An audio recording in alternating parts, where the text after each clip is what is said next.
Call to order for a Watertown City Council meeting for October 20th of 2025. Please rise as the Watertown Fire Rescue Chaplain, Hank Rosso, leads us in prayer.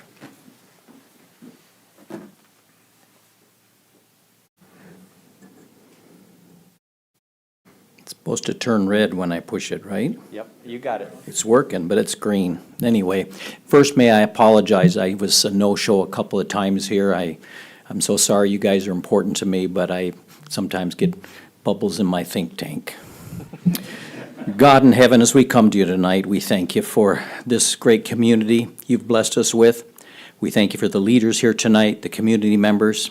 We thank you for our civil servants and those who watch over us through our first responders. And God, we just say thank you because we're so blessed.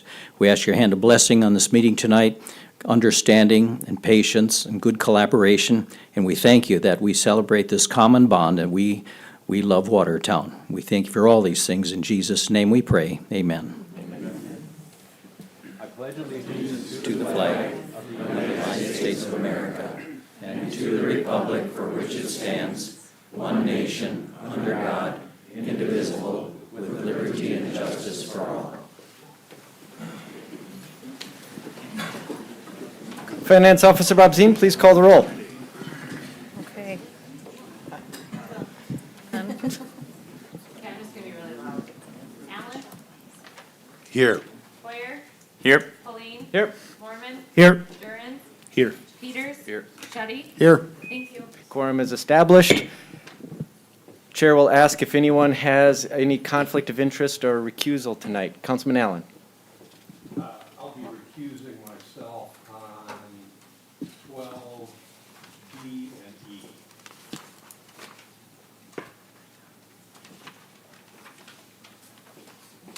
Thank you. Anyone else?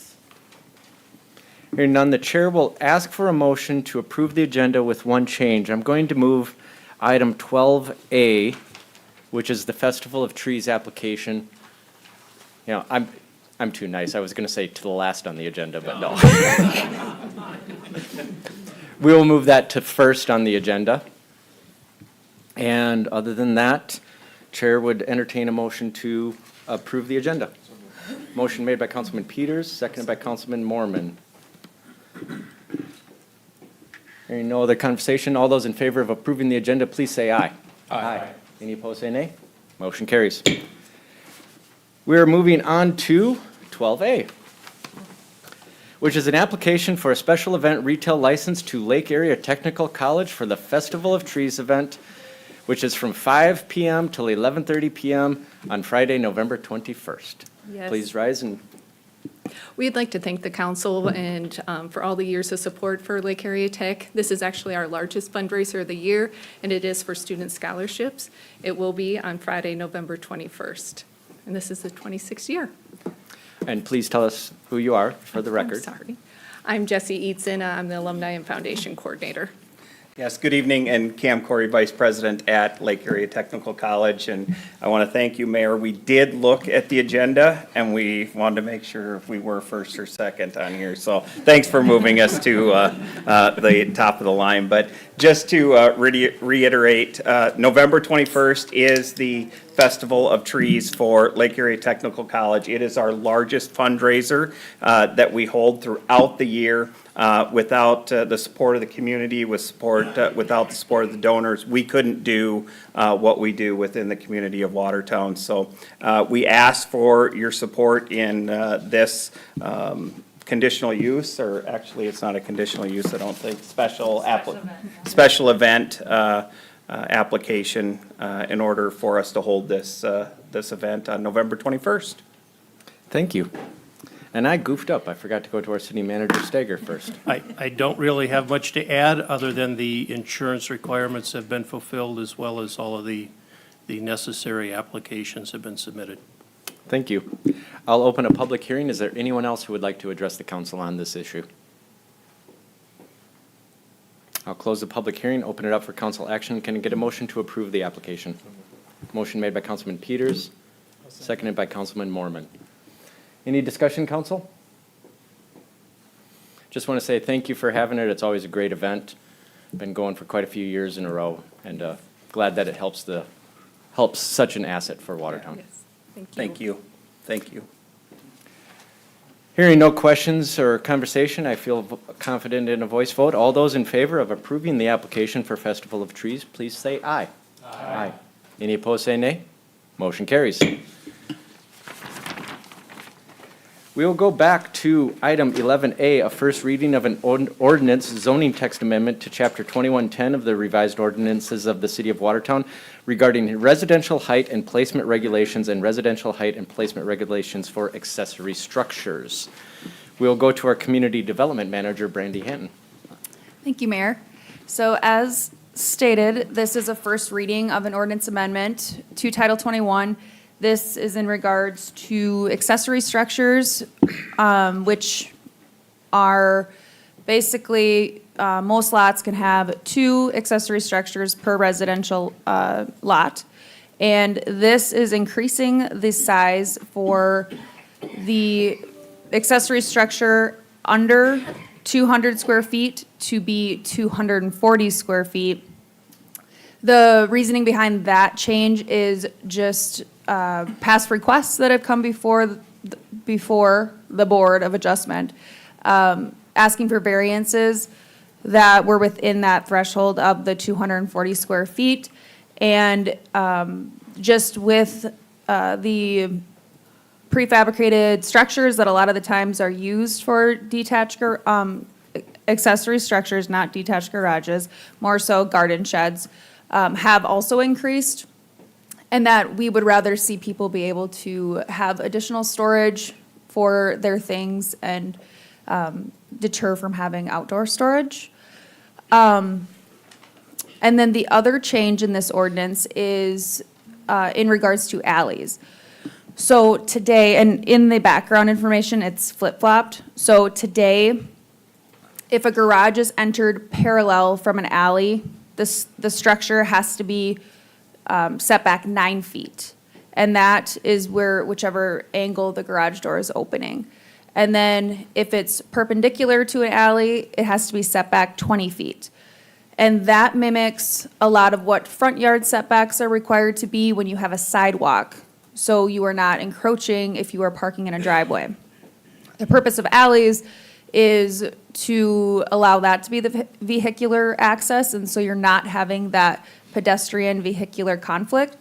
So the proposal here is to reduce the setback when a garage is entered parallel to an alley to be 4 feet.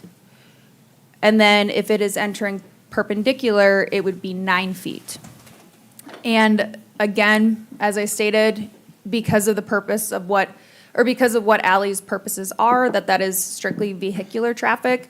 And then it allows a lot of the neighborhoods that have an alley, which is not our current design standard necessarily. You don't see a lot of new developments proposing alleys.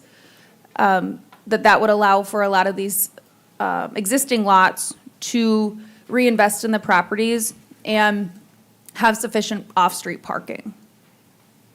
So with that, I'll stand by if there's any questions. Thank you. This is the first reading. No official motion is required here, but questions and comments are encouraged. Council? Councilman Hoyer. I just had a question, Brandy, because we do have a number of properties in Watertown that actually do have their frontage going into the alley. Is this accounting for those? They're usually rentals, and they have side parking on them. They don't have garages or anything, but this accounts for it and shouldn't be an issue? Yep. Okay, perfect. Thank you. Any other questions or comments? Councilman Shetty. Well, I just wanted to mention, I appreciate staff's work on this, because I know that's been at the Board of Adjustments, it's been brought up. And just in some of the older neighborhoods in town, having room for a backyard, that extra 11 feet can make a difference for yard space in which you can utilize. And so, anyway, I appreciate your work on it. Any other questions or comments? All right, we'll see that back for a second reading. 11B is a first reading of a zoning text amendment to Chapter 21.24 Residential Storage District of the revised ordinances of the City of Watertown. Community Development Manager. Thank you, Mayor. So this request is in regards to our residential storage district that was created in 2025. It was mimicked off of the RG Residential Garage District, but looking at it a little closer, it doesn't really apply to what storage units typically are constructed like. So the changes here were really just to allow for your typical construction. So the metal siding that a storage unit is typically constructed from versus having the residential siding. Because a lot of the times these are pole buildings that adds an extra layer to it. And we also, if we have a district, we want it to be usable and applicable. When this went to Planning Commission, that it was approved or recommended unanimously, the changes that they requested were for, to make sure that we prohibit shipping containers, that we add a minimum lot size or acreage requirement. So a 1 acre lot size requirement was added, so you don't get these spot zones. And then also that there be 6 foot minimum screening. And then there's a 10-foot setback if there's a 12-foot sidewall on the structure, which then stair steps up if you go to the maximum sidewall allowance of 16 feet. And again, that's just for the flexibility in the types of things that people may need to store. The other reason is that we're protecting the residential districts that these types of zones might abut. Because also storage is important to be in proximity to residential neighborhoods. So, and then just have the transitional zoning beyond that. So with that, I'll stand by for any questions. Thank you. This is the first reading. Again, no action required. Questions or comments, council?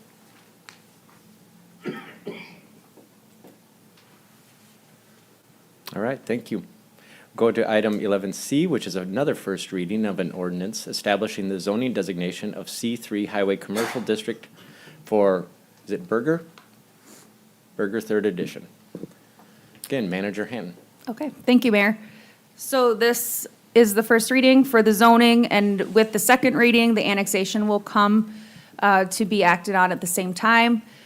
So the proposal, and let's see if maybe IT could switch to my computer that I have plugged in, just so that I can show proximity with the maps. Once I get there. So this property encompasses 26.8 acres. It is in the southwest corner between 41st Street Southeast and then Highway 212, or that frontage road. The annexation and zoning of C3 Highway Commercial District is conforming with the comprehensive land use plan. It, as you can see, is adjacent to existing commercial zoning, and it also abuts Highway 212. So it's the appropriate zoning type. Things to note that they are within the Sioux Rural Water Territory and then within the Cottington Clark and Northwestern Energy electrical territories. So Watertown Municipal Utilities will manage those collections as if the property is annexed and zoned into city limits, and then they will work with those entities to have any of those payments collected for them taking over their territory, which they have agreements in place for. I'll note that there is an existing residence located along 41st, and that house will have to be demolished before future building permits are issued. And that is just, so the non-conforming use of the residence, once the property is annexed and zoned, does not perpetuate, which the property owners are aware of and understand that obligation. So with that, stand by for any questions. All right, thank you. This is a first reading. Again, are there any questions or comments?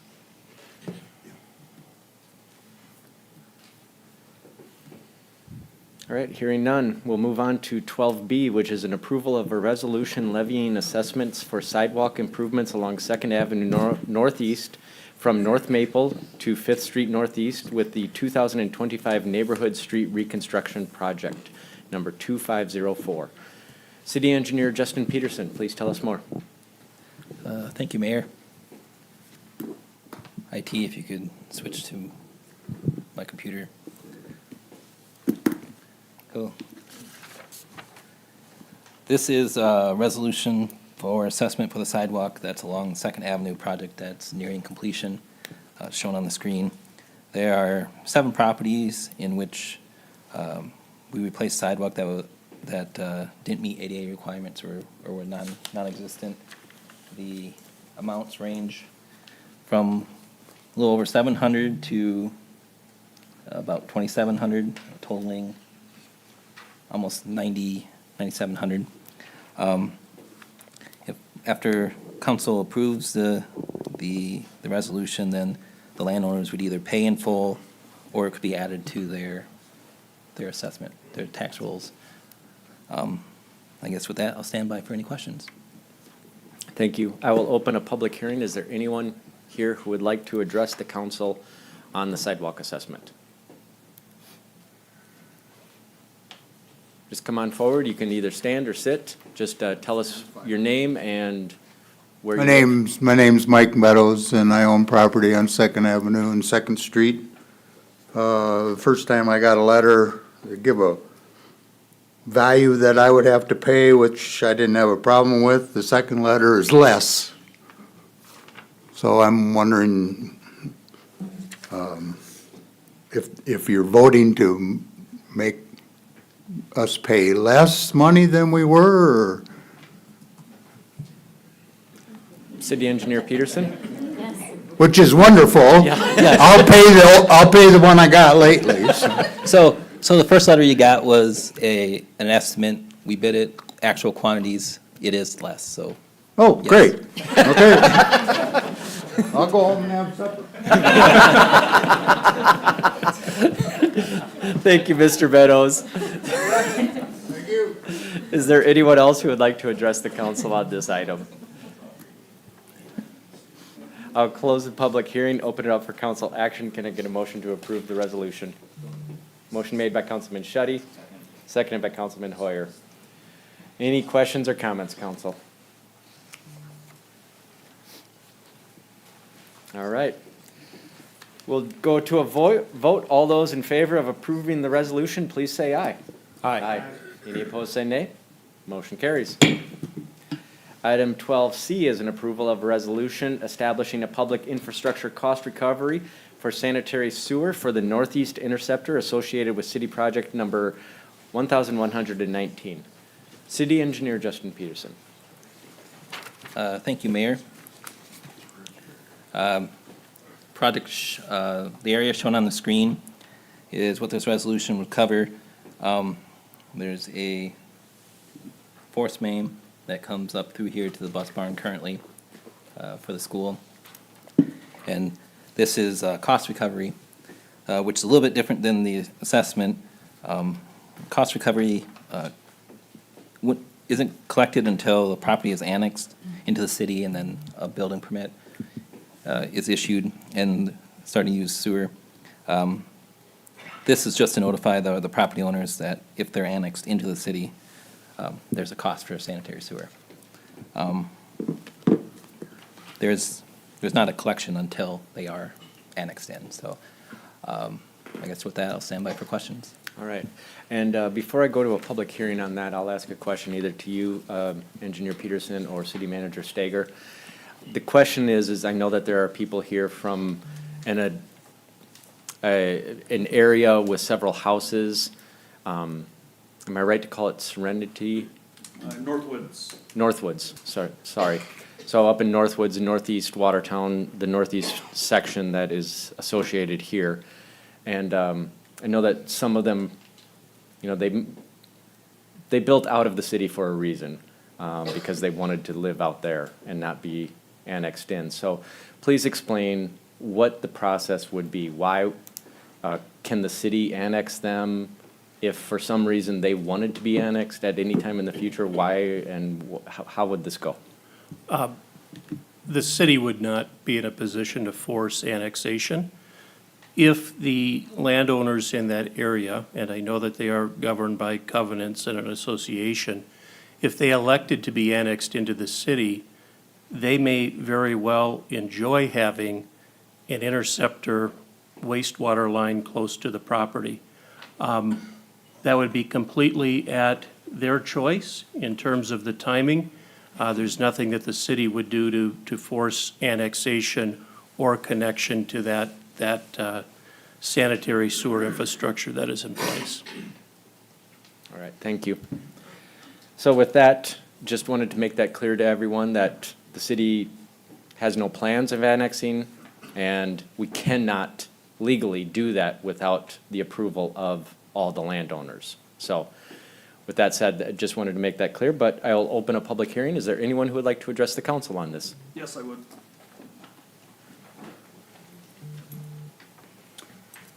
My name is Marty Burkhardt. I'm current president of the Northwoods Homeowners Association. And I'm a little surprised this is coming back around again. It was brought up in 2013 and it was soundly put down. And I don't know how many of you were around in 2013, but it was rejected then.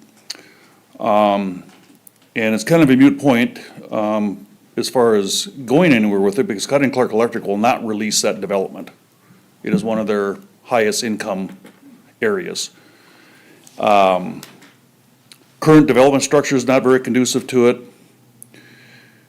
The current zoning laws do not match. Members do not want to be pulled into city limits.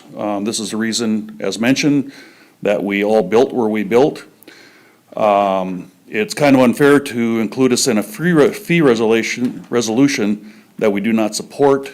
The fee resolution that will require the homeowners to attach a disclosure upon sale of property if it were to go through. Current private property ownerships, issues such as road and agreements are involved. Clark Rural water lines contained within the development, tile lines within the development, which would include a private tile project that's already in place. The original intent of the development was govern the body to maintain itself self-sufficient. And it appears that the city is using their development to make it less expensive for the rest of the planned development area, because all of a sudden they've got 40-some houses that they can say is attached to this. The bottom line is we want our Northwoods development removed from the map. So I ask for a resolution as written to be amended to not include the area known as Serenity Drive or the Northwoods housing development. Thank you. Is there anyone else who would like to address the council on this issue?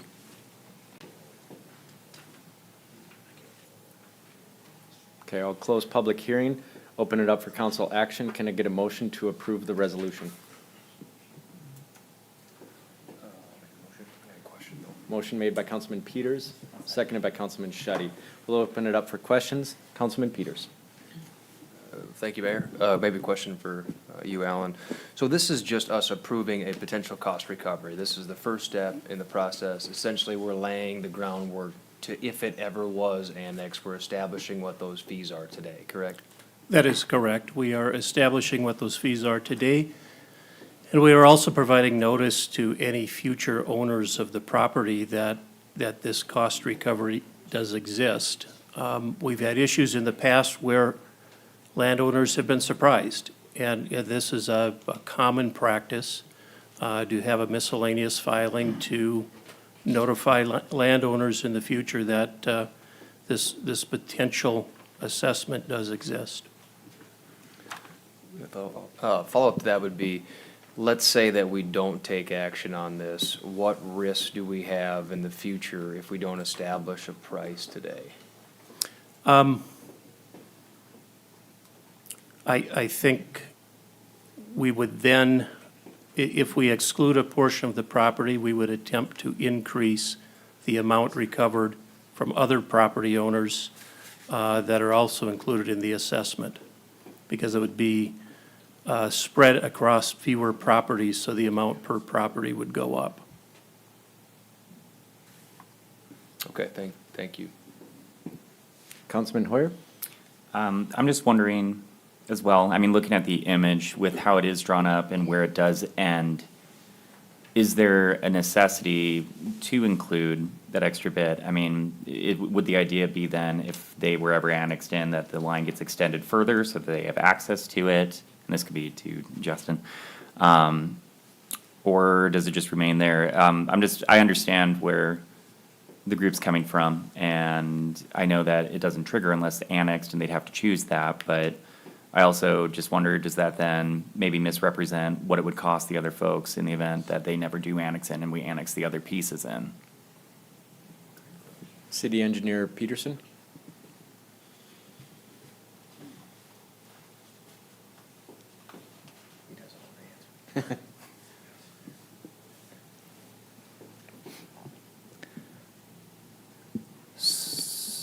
So if I understand your question, you're asking why that was included?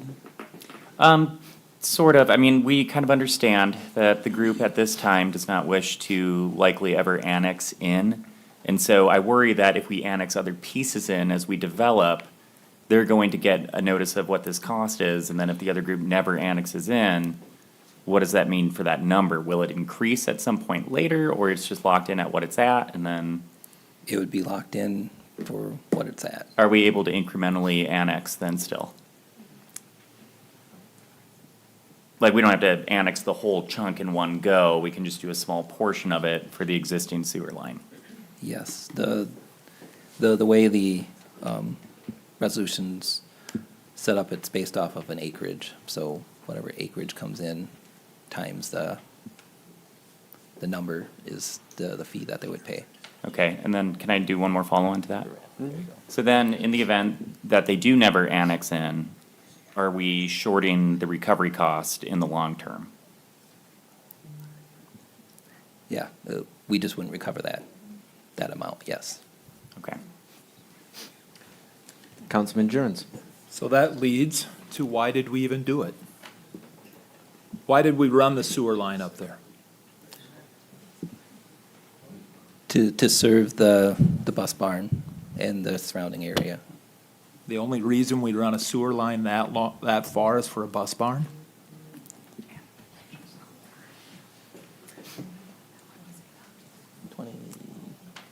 Essentially, yes. I mean, that was 20-some years ago. It was, It wasn't quite that long. I think it was 2011, 2012. okay. And it was, the school was looking for a different location for their buses, in part because they had the old bus barn is actually where the diesel the diesel classrooms are at LATC now. So the school wanted to move it out, and the city at the time agreed to run a sewer line out, all the way out there. City Manager Steger. Mr. Mayor and Council, I would offer this. The boundaries of the recovery area were determined based upon the design of the interceptor line back at that time. I'd also point out that having this line available to the landowners in that particular neighborhood is actually a benefit to them. If at some point in the future, something happens with the water table or environmental regulatory changes, and you did need to connect to a sanitary sewer system, you have essentially locked yourselves into a 2011 project and price at that time. If we didn't do this notice of assessment, and at some point in the future a situation arose to connect, we would be starting over from point one, and it may not be advantageous. I would like to see if Mr. Burkhart would like to come up. Does what City Manager Steger say make any sense? Does that change any of I the understand what attitude. he's saying. He's basically saying that if we don't take this now, and at some point down the road in the future, that for whatever reason, we'd want it brought in, then we'd pay at that point in time the costs associated with it. Yeah, you would be paying, let's say if it happened 20 years from now, you'd be paying at that price instead of this price. Yes. And I don't foresee anything that would cause it, that would outweigh our expenses that the city is gonna require of us to hook up, because we are going to have to pay for the hookups. We're going to have to pay to, get rid of our, septic systems, whether we dig them up or fill them with sand or whatever. We have a lot of expense if this were to ever happen because of it, and none of us want it at any point in time. And I guess if anybody, we got quite a representation here from the homeowners, out there. I guess if anybody else has any opinions. But what about the road and the? Well, right, I mean, and then the road, you know, that's the other question, we own that road. City gonna take it over? They gonna maintain it? They gonna plow it? You know, we've got gas lines in the ditches, we got water lines in the ditches. As I said earlier, we got tile lines in the one section because we're having, drainage and water issues. I don't think it's a chunk that the city wants to bite off at any future time. And not only that, we will, between Cut and Clark Electric and our homeowners association, as I asked earlier, just amend your map and take us off. Thank you, Mr. Burkhart. City Manager Stager, any comments on that? I don't have any comments. I'm fine if we amend the map to remove that area.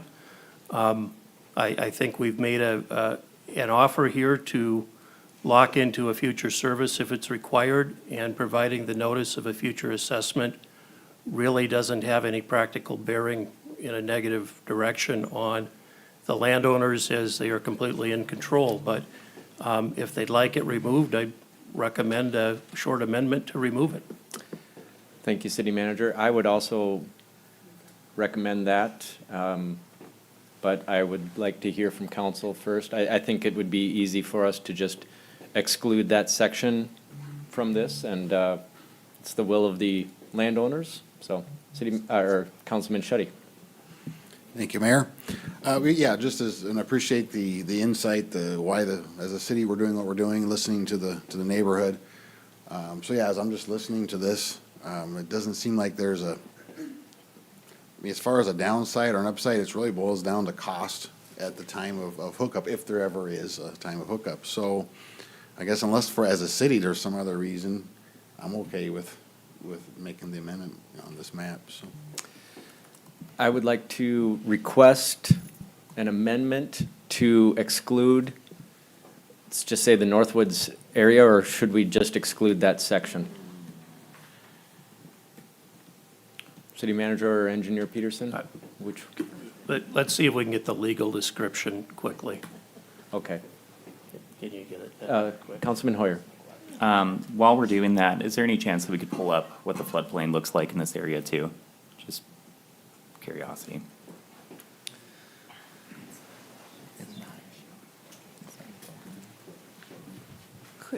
Could I add something, Mayor? Manager Hanton? So with how this layout is, it's all of the properties that could be served by the trunk sewer by gravity. So if anything, it's just showing what the service area is. As far as how we design infrastructure as a city, it's advantageous to have as many people using infrastructure as possible. And again, if they never annex and zone, and I'll touch on the questions about the road and how that would look. If this area were annexed and zoned, we would just have to we would make sure that all the infrastructure was brought up to city standards before the city would take the property in. So it would there would be a lot of arrangement that would take place on both parties' ends. And you just never know what the future holds. If it ever, as Manager Stager had mentioned, as if in the future that there would ever be that desire. Really, all this is showing is that you can be serviced by that trunk sewer line, and that you would be a part of the cost recovery as everyone else in this boundary area would be, because you have the serviceability. Thank you. Could we find, have we found either the floodplain or the legal description of the land? We'll go to Councilman Peters. Just, Brandy, real quick, if I could, so, just so I'm understanding that clearly, and I think it'd be good just to chat through one more time. So, at the time of annexation, each individual landowner gets the opportunity to elect to be in city limits or not, each individual landowner. Yes. We're just establishing the cost if that's ever established in the future. Yes. Okay, thank you. Yeah, and there's a forced annexation process, but that is all on city council at the time. But most of the time, annexations happen by petition of all of the property owners. And my guess, I don't know, but, so Mr. Burkhout, maybe you have the answer. I would guess with your homeowners association or whatever the covenant is, I would think that you, what process would you have? Let's say, would it be a majority vote of all the landowners there to, or would everyone have to? According to our bylaws, that'd have to be 100%. Okay, so like, You can't piecemeal us in. yeah. So like 100% of all the homeowners up there, property owners, would all have to agree to be annexed at some time in the future, so. And not only that, you talk about the future part of it, and as I mentioned earlier, if this were to come through, then anyone that sells property would have to disclose that that's hanging out there. Yes. Also. Yes. City Manager Steger, have we found a legal description? We have. We would recommend that you exclude the first through the third edition of the Northwoods edition in Section 16, Township 117, Range 52 of Cottington County, South Dakota. All right. Can we get that stated again? Not by me. So the motion would be to pass to, well, are you doing an amendment first and then? It You know would- what I'm I saying? would, I would Yeah. prefer to do an amendment. Okay, so the motion would be to amend the resolution to exclude Northwoods first, second, and third edition in Township 16, or Section 16, Township 1, no, sorry. Blah, I always forget which number goes first. Section, Which one? Section 16, Township 117, Range 52. And that the total amount that was assessed not be redistributed to the remaining legal description. Because you guys were talking about not then putting that burden on the remaining landowners, or am I incorrect on that? I would, Mayor. Councilman Hoyer? I was advocating that we put the appropriate amount that we should be recovering dispersed back out. Just because if that's what our original recovery was, unless that doesn't make sense, I mean, I'm open to If discussion you on were that. going to so what would have normally been assessed as cost recovery on Northwoods, if you're wanting to redistribute that to the remaining, landowners upon annexation, you would need to do another resolution because they're now not notified of that increased value. Those landowners were told that it would be X amount of dollars Okay, per 'cause acre. that's kind of what I'm asking, is the Yeah. is the price tag that we have for the water line that currently exists, or is it for one that would be projected if we added more to it to connect to them? No, it's what currently exists. Correct, city engineer? Yes. It's what currently exists that they're Okay. attaching to. So Sure. if you want to exclude and not pass that excluded cost, I guess is how I will put it, on to the remaining landowners that are still in this resolution, then you could do the amendment today. If you want to redistribute that excluded cost and increase the cost basically per acre on the remaining landowners, you would need to do another resolution and notice it up for the following council meeting. Thank you. My question would be, if we exclude Northwoods, then how much money needs to get redistributed to the other property owners? So, and just a moment. Councilman Peters? Well, I'm just thinking through this. Wouldn't it make more sense if we just voted no on this tonight and then had it bring back as it's clean instead of trying to piecemeal it together? If we vote no on this tonight, we then need to re-notify the landowners that are excluded. Which is appropriate to do if we're going to have another assessment of what their cost is going to be. So it's essentially starting the process over again minus the Northwoods addition. It will be another notification that will come with expense and time, because we'll have to go through an appropriate notification period. I need to look to the city engineer to remind me what that is.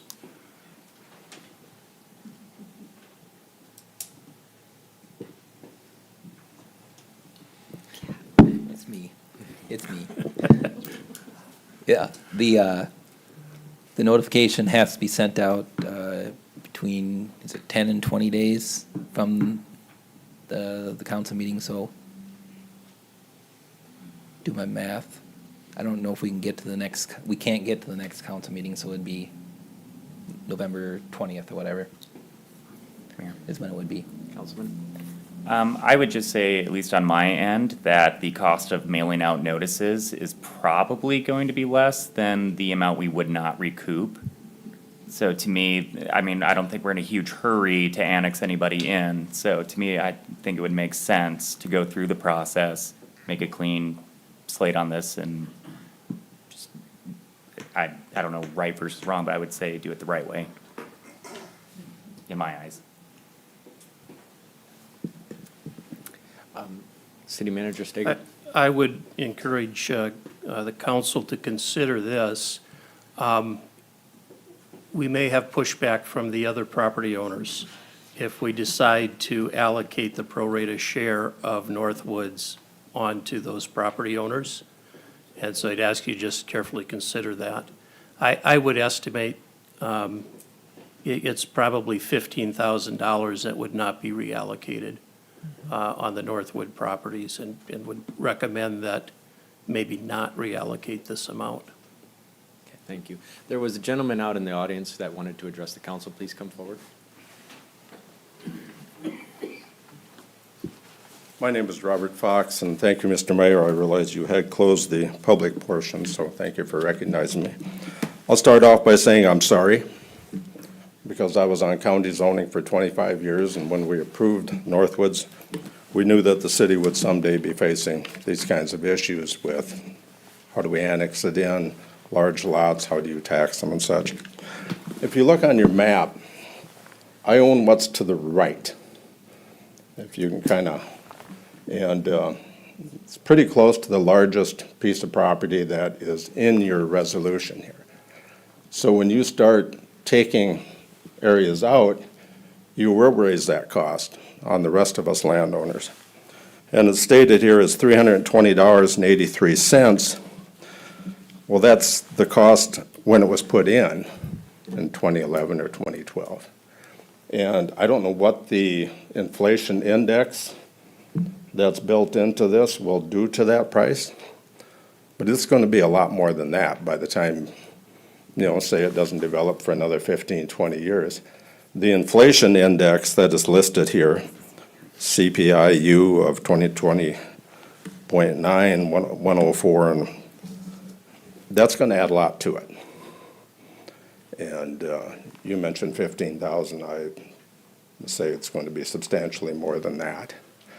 And in all likelihood, the property I have, you will probably run another sewer line down through there, because in conversations with some of your staff here on engineering, there's question whether that line is big enough. Now, the line, Old 81, going towards the interstate there, that will in all likelihood look somewhat like Highway 212 going through town, commercial and industrial.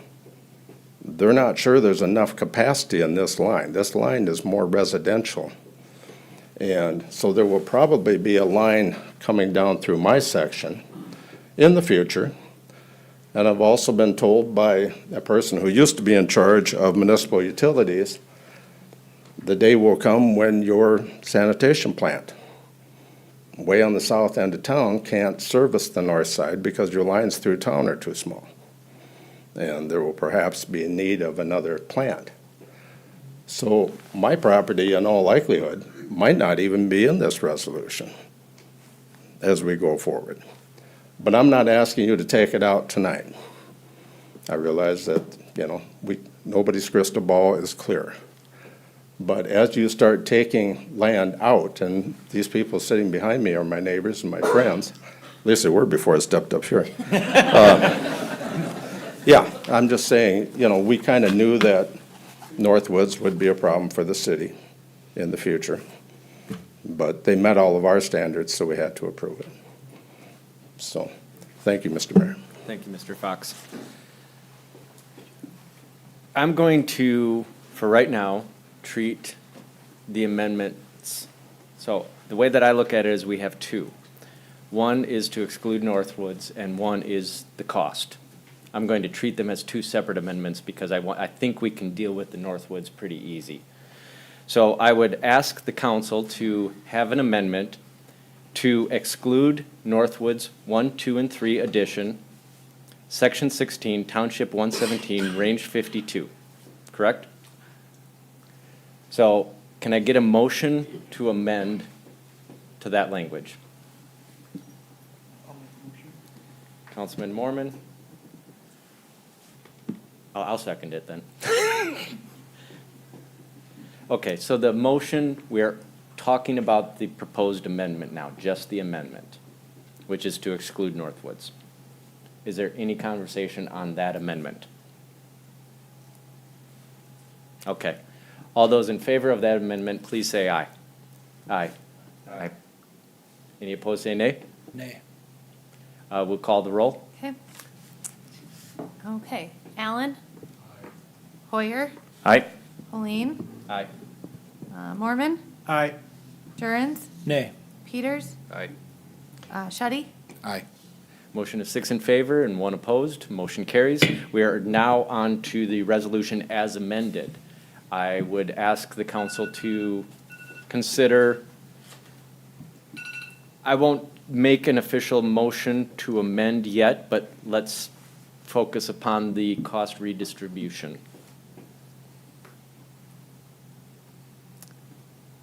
So I would say, I think 15,000 is not too much. I would be okay with just keeping it as is. I would be okay keeping it as is. Councilman Jurens? Why are we in such a hurry? Just because of the notices that need to go out to maybe 15 people? I mean, Kyle recommended, Councilman Kyle Peters recommended just voting this down and bringing it back, and I didn't hear of a big cost that this was gonna be because the number of people will be needing to send a notice out to is not that large. Reason I voted nay on the last thing is I thought we were gonna go and vote no on this to bring back another resolution. So City Manager Stager, you were recommending against that, and please reiterate.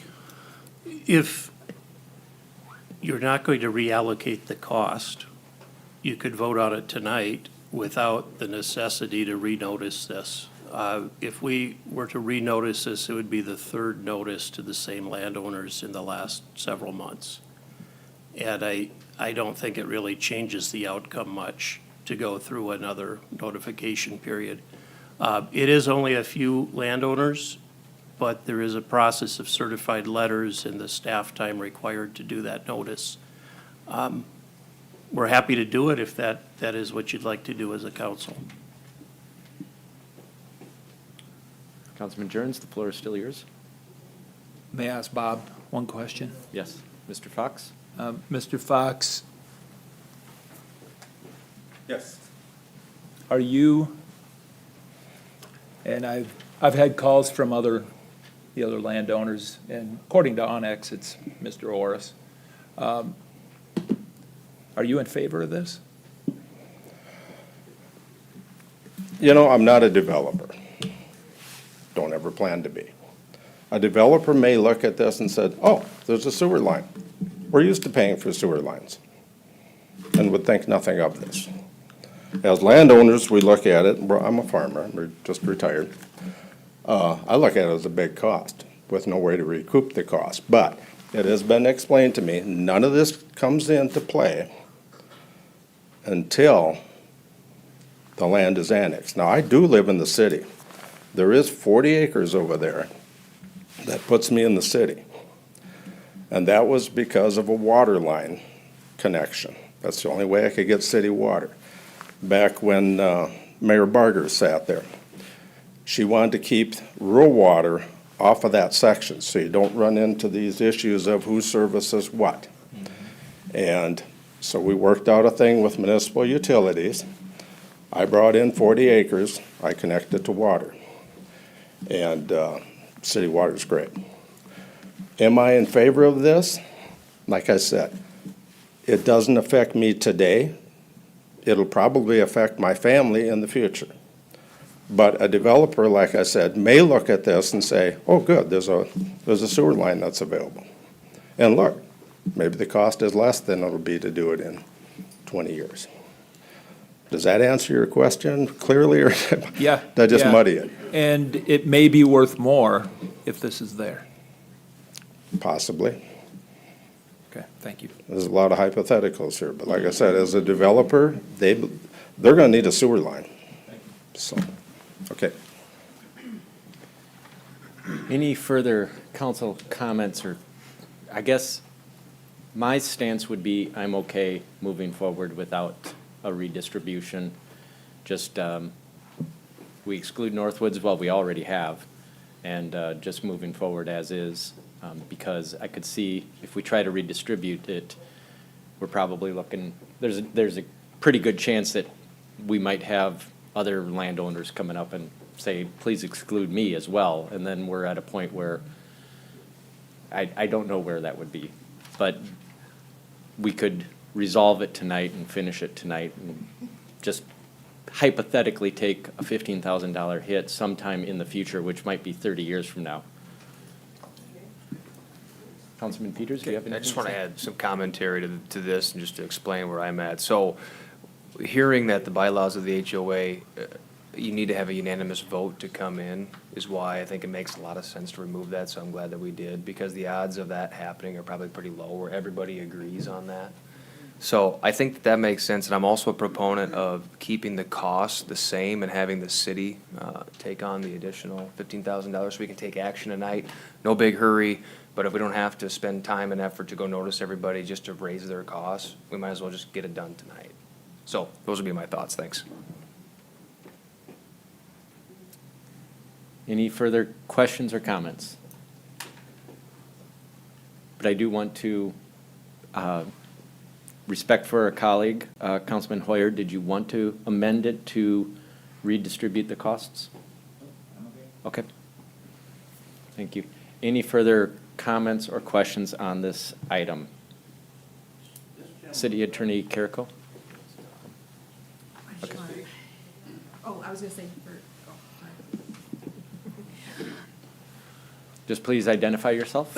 My name is Jim Orris, and anyway, I got two issues here, but when it comes to the sewer line getting built, I was a landowner, and we knew nothing about it, and Tom Drake told me we need a sewer line there. Well, then, you come to think about it, what were we gonna do this with the sewer line? And I think it was, at that time, they were gonna build a high school up there.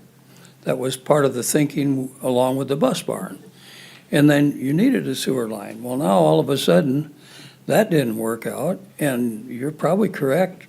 20 years from now, this will look a lot different. But there's another kind of a big issue. If this really works, we get these 968 acres developed, that sewer line isn't gonna make it down through your city to get to the sewer plant, more than likely. You know, and your engineers know more about that than I do. I'm just guessing. But, but it almost looks like a mistake on account of the high school is from being there in 2011. And in the farmer world, when you make a mistake, you suck it up and go on, you know, and I don't mind paying for it. I think you guys are being fair about that. But when you designate it to all this land that probably will never come about, you know, it's, I don't know what your answer is, but I think there was a problem to start with. And it started right here, I think. And after we get through this issue, I got another issue I want to talk to you about. So, but Is I it know you on the- guys are doing this one Is it on now. the so- agenda tonight, or What's that? is it on the agenda? Well, I don't know if it's on the agenda or not. I talked to Marcia, and she said it's best to bring it up here. And it has to do with the sewer line, okay? And I apologize, I forgot to do open forum at the beginning. I am going to do it at the end if you wanted to wait, and you can address the council on it at that time. Okay, we can wait. Okay, Okay. might be a while. So. Anything? Okay. So the motion is to approve the resolution as amended. And just to make clear, for everyone who lives in Northwoods, you're out. Okay?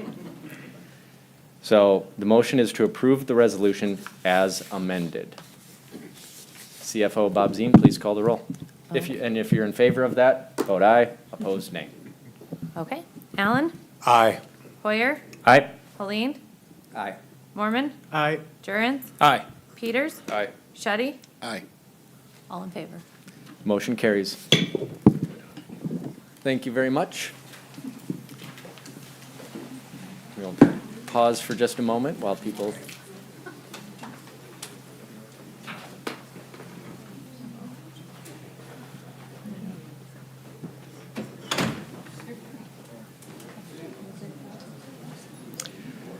All right, next on the agenda is item 12D, but what we're going to do is 12D and 12E are very similar. They both deal with the same area. 12D is an annexation and zoning of a portion of Dakota Commons 9th and 10th edition. Item 1 under there is an approval of resolution initiating annexation of the attractive land contiguous to the city of Watertown. Item 2 is a second reading of an ordinance establishing the zoning designation of R2 Single-Family Attached Residential District, R3 Multifamily Residential District, and C2 Local Commercial District. And item 12E is a second reading amending the zoning map of the city of Watertown for a portion of the property to be known as Dakota Commons 9th and 10th edition from PUD Planned Unit Development to R2 Single Family Attached Residential, R3 Multifamily Residential District, and C2 Local Commercial District.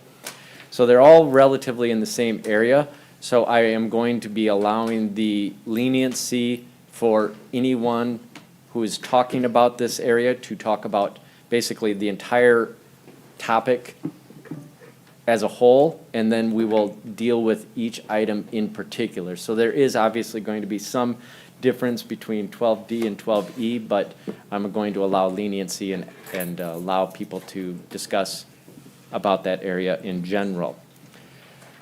We will go to our Community Development Manager, Brandy Hatton, to discuss all of them. Sounds good. Thank you, Mayor. So this is the second reading of the Dakota Commons annexation and zoning and rezone. And as the mayor described, I will present all of these together because they are very much related. So if you could transfer to my screen, please. So a concept plan came before Planning Commission and is only for them to approve. That was approved at the September 18th meeting, 6-1. So that concept plan showed these areas as being zoned as presented here today. So along 19th, the proposed zoning designation of C2 local commercial is being requested, and then transitioning to the east, there will be R3 multifamily residential district, and then again further to the east and south of Parkview Trail, that is proposed to be R2 single family attached residential district. And then the rezone, it actually includes these portions. And the annexation and zoning includes 11.5 acres, and then the rezone includes 3.7 acres, and that is for the portion that was previously annexed and zoned as PUD planned unit development, just to the south of Parkview Trail. And it has not been developed since. It was just along the property line that was brought in at the time so that it could extend further for one of the cul-de-sacs there. This proposed annexation, zoning, and rezone all is in conformance with our comprehensive land use plan for future land uses. And it also follows the recently approved concept plan. So with that, I'll stand by for any questions. Thank you. City Manager Steger, do you have anything to add to that? I do not have anything to add, but I'll stand by for questions. Thank you very much. I'll open a public hearing, and again, the public hearing can be about all aspects of this. I will ask for proponents to speak first.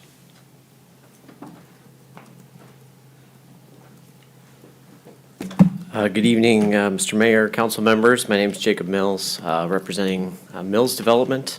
We are the developer of Dakota Commons and have been for the last 25 years. As Brandy mentioned, we brought this to the Planning Commission a couple of months ago. Just the high-level background on this is we were approached about a year ago with an interest in acquiring some multifamily land, and if we had some available in Dakota Commons. We do have some multifamily land at the very north end of Dakota Commons. However, for the project that was being presented to us, we felt like perhaps we had a better location that was further away from existing residents.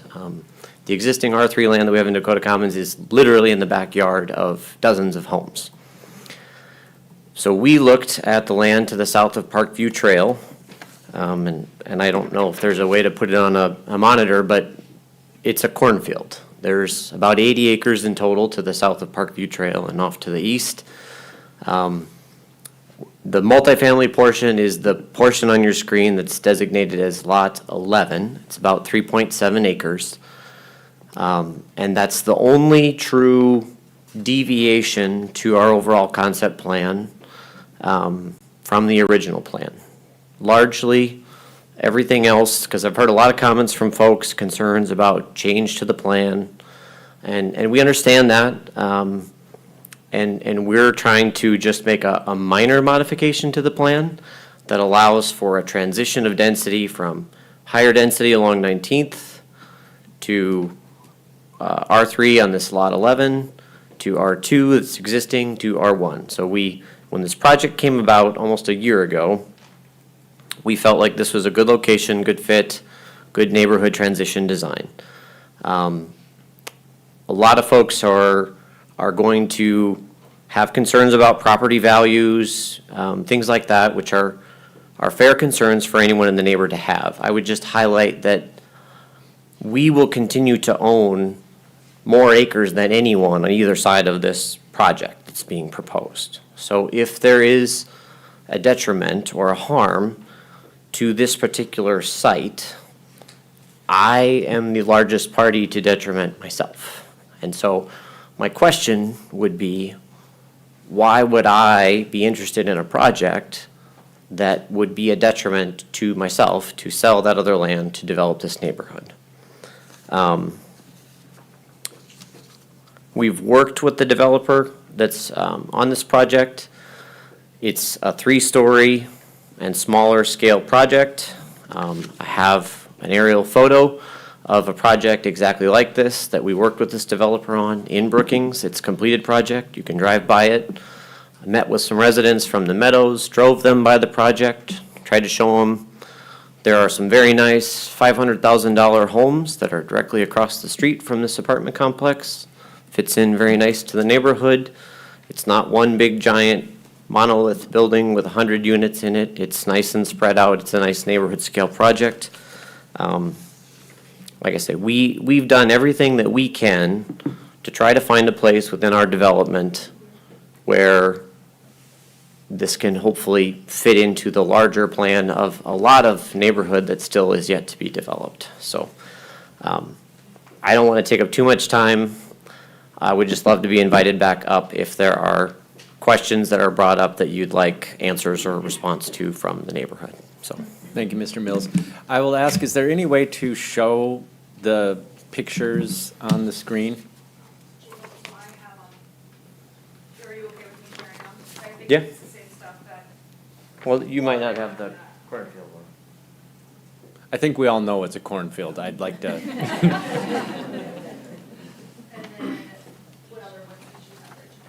It's the one that you have. That's the one that I would like to have on screen.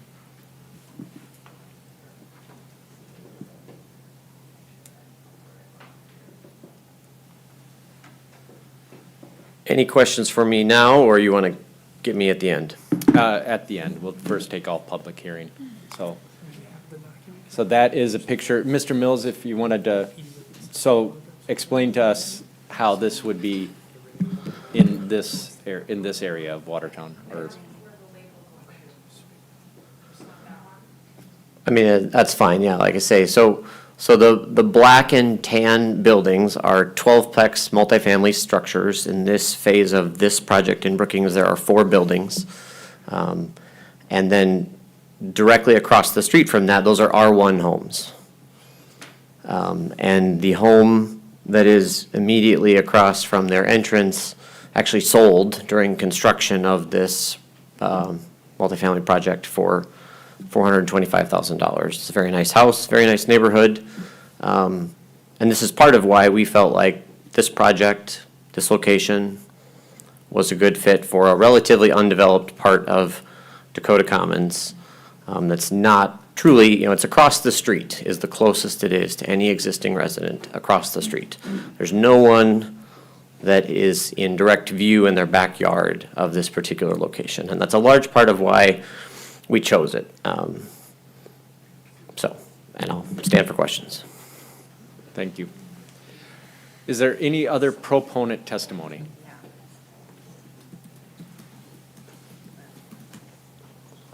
My name is Dustin Hendrickson. I live in Brookings, South Dakota, about a block away from that development. And I made a picture, or I did a picture today on it showing the size. It's very similar to this picture, actually. It's almost identical. Don't know how that happened, but we got a drone out there today and took some pictures just to show you how it blends in well with single-family homes. We built these same apartments in Yankton, Sioux Falls, and so and Brookings, and these fit very well in single-family neighborhoods.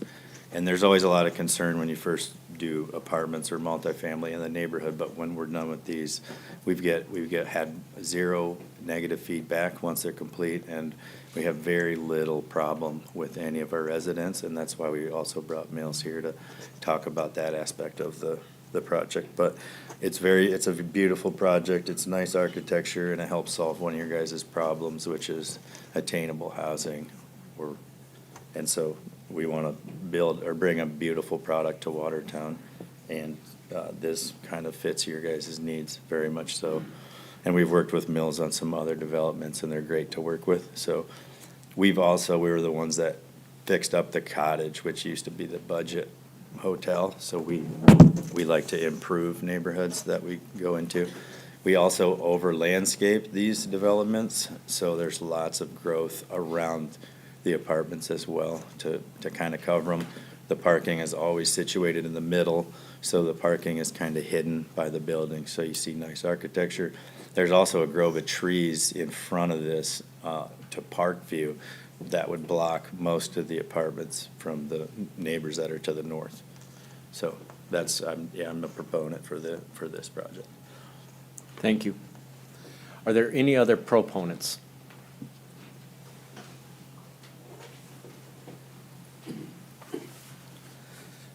Russell Warner. I'm a resident, speaking as a resident, and a partner with Dustin, who just spoke, in the entity that would be purchasing the R3 from Mills. So as far as the buildings go, just to reiterate, the the size of the buildings. Their footprint is 3,570 square feet, so no bigger than the R2s across the street from them. And they're roughly 32 foot in height, so no taller than a two-story house with a 612 roof. So they're not huge eyesore. And as far as that goes, these are just about directly behind my house, and I wouldn't bring these to this town and put them in my backyard if I thought they'd be an eyesore or lower the cost of my home. I actually own 2 homes in the cul-de-sac that these would go next to. The other reason we're here today, and we all know in the last few years, there's been housing study after housing study saying that Watertown needs houses. The last one, and I believe Brandy quoted in the first reading, we need anywhere from 60 to 80 homes a year to keep up with the current pace that Watertown is growing. The other aspect of that is affordable. Not only do we need to keep up with the pace of homes that are required, to make them affordable, we need to go above and beyond that, because the vacancy rates, from my understanding, are between 1% and 3%. They're very low. So to make housing more affordable, we need more supply. And we believe that we cover both those issues with this development. And as far as the zoning goes, in my opinion, and from what I've seen in this town, other towns in other states, this is one of the best ways to zone. You're going from 19th commercial to R3 and R2 buffer on the north and east side. Currently in the proximity, as Jake was saying, it's a cornfield. Within 300 feet of the setbacks of the first buildings we're proposing in that R3, there's only 3 to 4 units within 300 feet of those homes. There's also mature trees that we'd do our best to keep on the Parkview Trail. I believe that's all I have. Well, thank you. Thank you. Any further proponent testimony? Move this down just a little bit. Caitlin Lubert with Mills Property Management. I'm the regional. Sorry, what was your last name? Lubert. Lubert. Yep. I'm the regional supervisor for the Watertown area with Mills Property Management, working closely with this group as I believe we'd be managing this property. I just want to speak on what would be some resident concerns, potentially. We work very closely with the Watertown Police Department, specifically the crime-free officer. We are given reports of any issues very timely, although we very rarely have them in our typical conventional housing. We also have very strict and thorough rules and regulations in place meant for resident issues.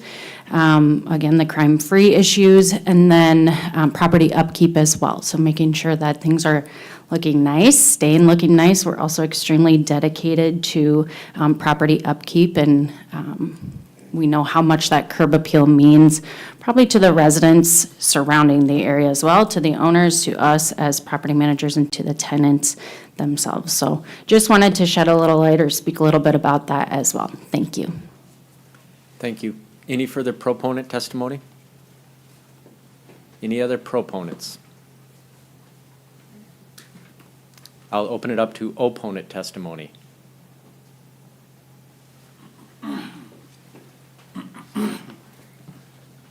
Good evening. My name is Steve Pyle, and I want to thank the members of the City Council for giving me the opportunity to speak on this tonight.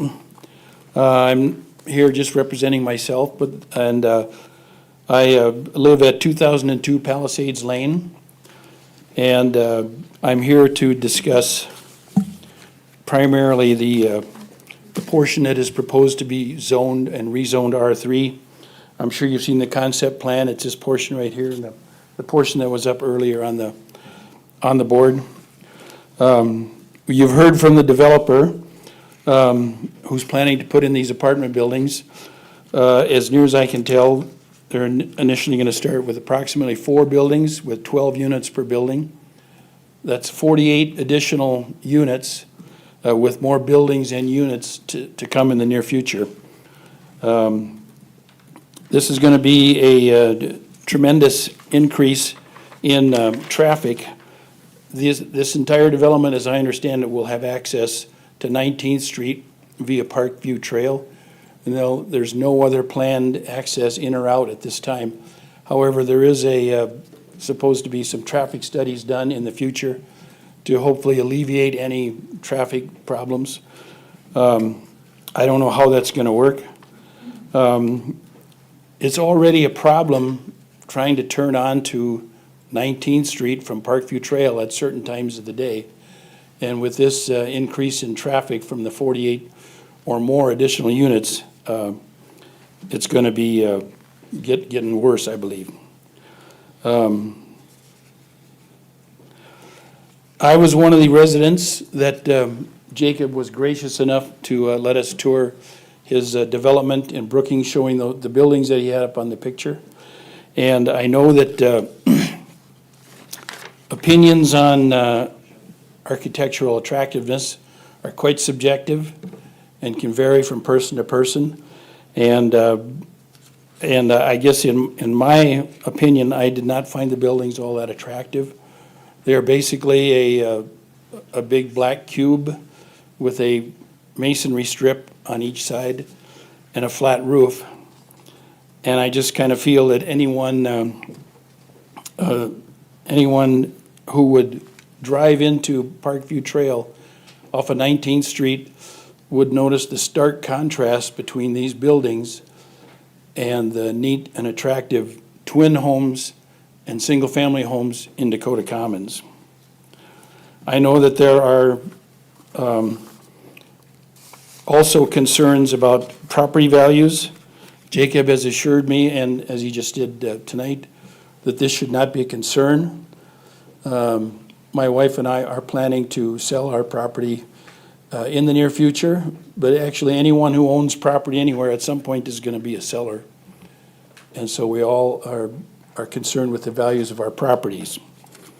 I know that there will be quite a few people in the Dakota Commons area that are unhappy if this does get zoned R3. And when we moved into this neighborhood, we moved in knowing what the planned future development was and what the zoning was allowing. Part of this property to be rezoned R3, I believe, is also zoned R2, or currently zoned R2. And we would just like to respectfully ask that any R3 zoning in this particular proposal be voted down. And that's all I have to say. Thank you. Thank you. Any further opponent testimony?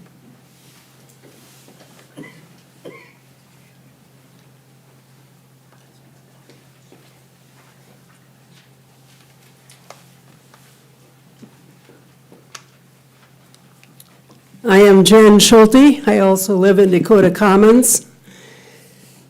And thank you for listening to what I have to comment on. It's a little different from what has been presented because I'm coming from a woman's point of view. I purchased my twin home in November of 2013. And I appreciate what has been developed so far in Dakota Commons, giving the appearance of a quiet, spacious neighborhood. I toured developments in Brookings involving a mix of apartment buildings, multifamily housing, and single homes, all together in an area. Years before I purchased my property, my husband has since passed away, but we went down and visited the twin home area in Brookings also. All are neatly built and attractive, but space is missing in all of the development. I came away from viewing it feeling like I was in a box, and I appreciate the spaciousness of where I live in the present Dakota Commons.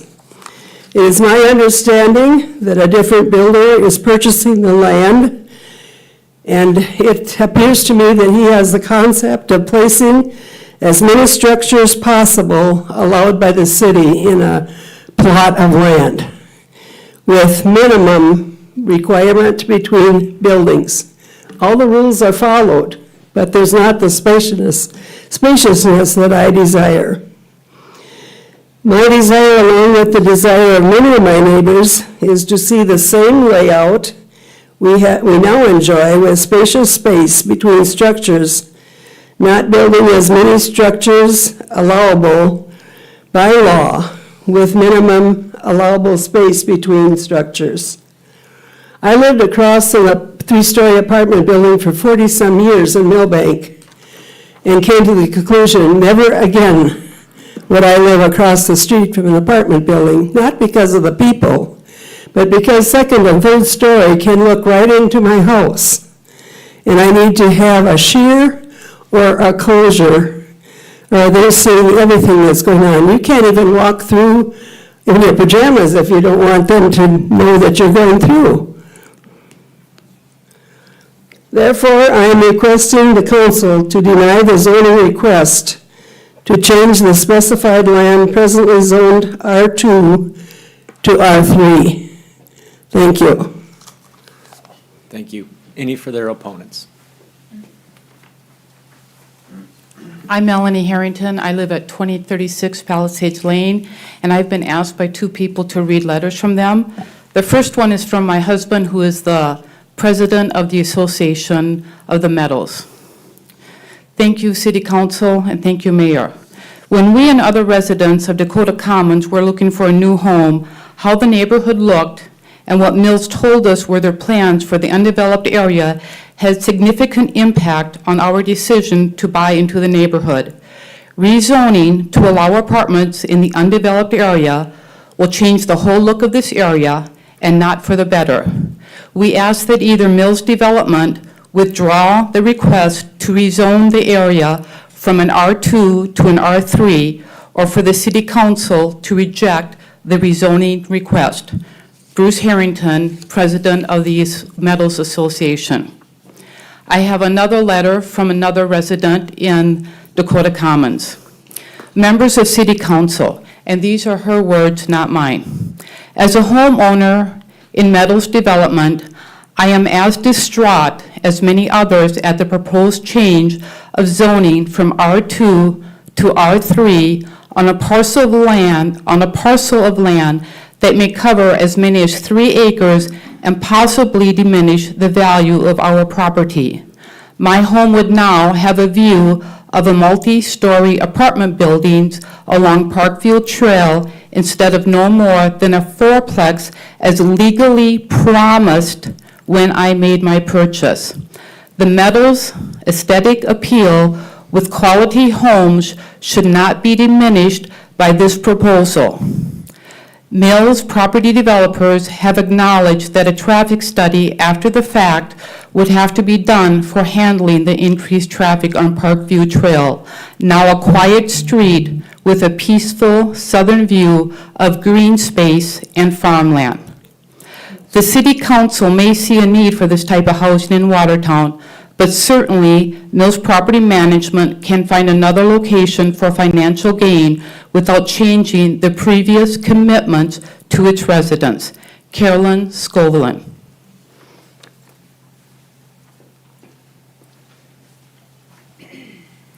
Thank you. Any further opponents?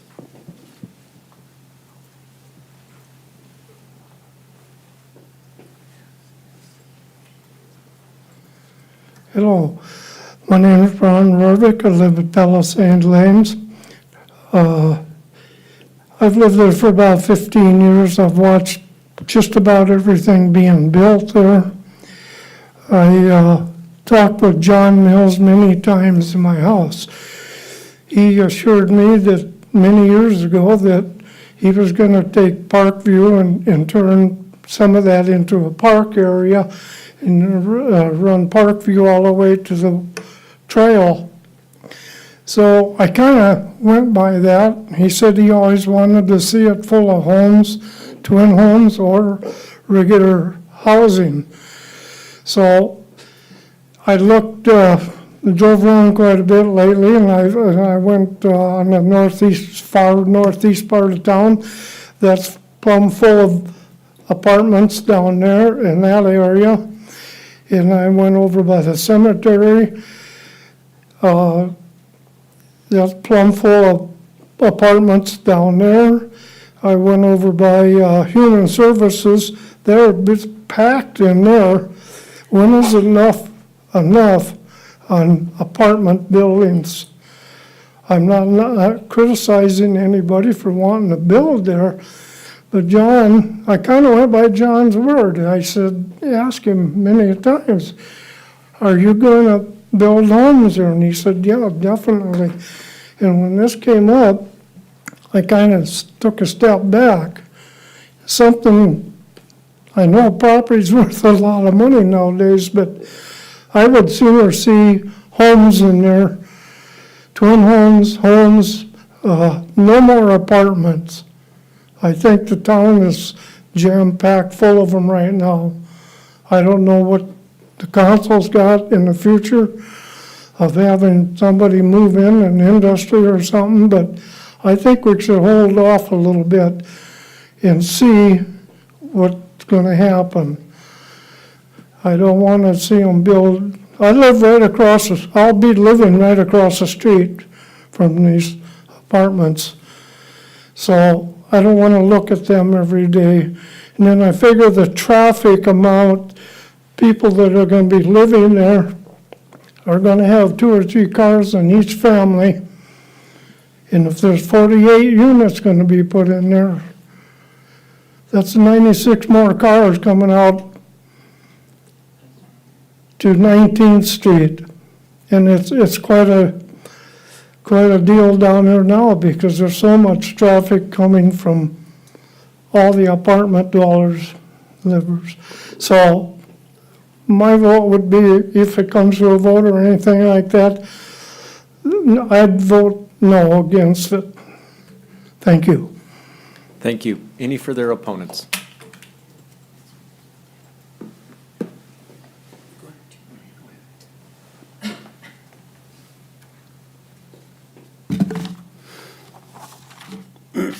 Hello, my name is Bert Fowlick. Lived in Watertown for 29 years and 4 months, and I've lived on Dakota Commons, 2111 Parkview Trail for 17 years and 3 days. We were the first single-family dwelling on that street, October of 28. And Lynn, be nice, it's my birthday tomorrow. All right. So I understand you have to see the big picture here of things, and I understand that you're looking out for the community as a whole. And so I figured there would be a lot of redundancy tonight, and some of it will be redundant, but when I moved in, and maybe it was a conversation with Ron Borchardt, the old realtor that they had, or whatever, but I was just like, there was a little ad or something, and I happened to find that ad, and I have it here in front of me. It's not long. Dakota Commons, I'm reading.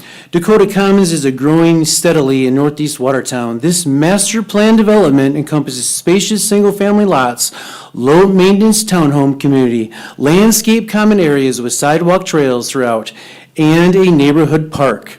Second paragraph, the 7 to 8 acres of dedicated park and 23-plus acres of landscape common areas are available for enjoyment of the folks who live here. That's the reason for the development's name, the Commons. So, we have no parks, and we certainly are not going to have 23 acres of landscape commons.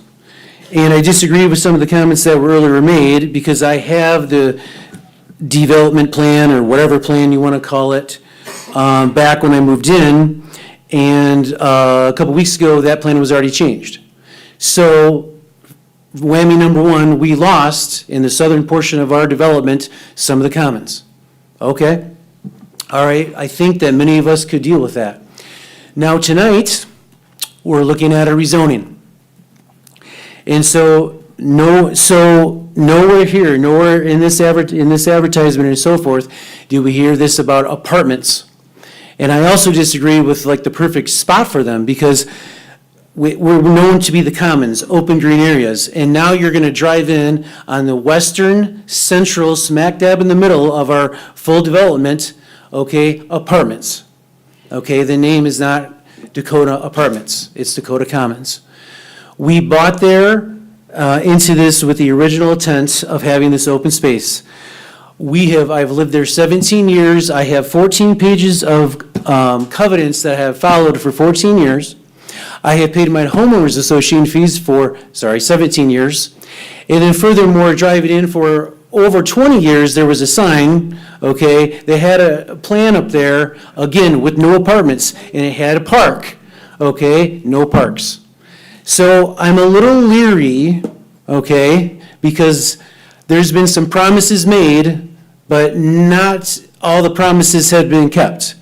And this goes against the integrity, and I question now, where's our protection from the city? Okay? Again, we had agreements, we had promises, we had expectations, and now this all changes it.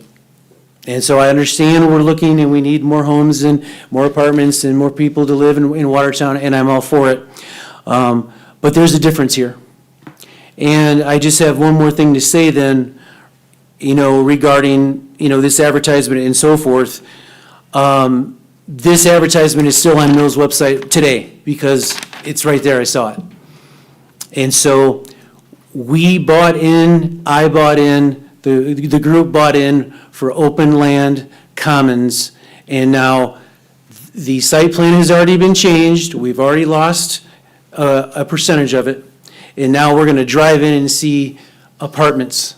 That's not why we bought there. Thank you for your time. Thank you. Any further opponents? No. We agree. Okay, but again, no clapping, because if you allow clapping, you're going to allow jeering, and we don't want to go down any of those roads. We're going to be respectful for everything, so thank you very much for understanding. Any further opponents?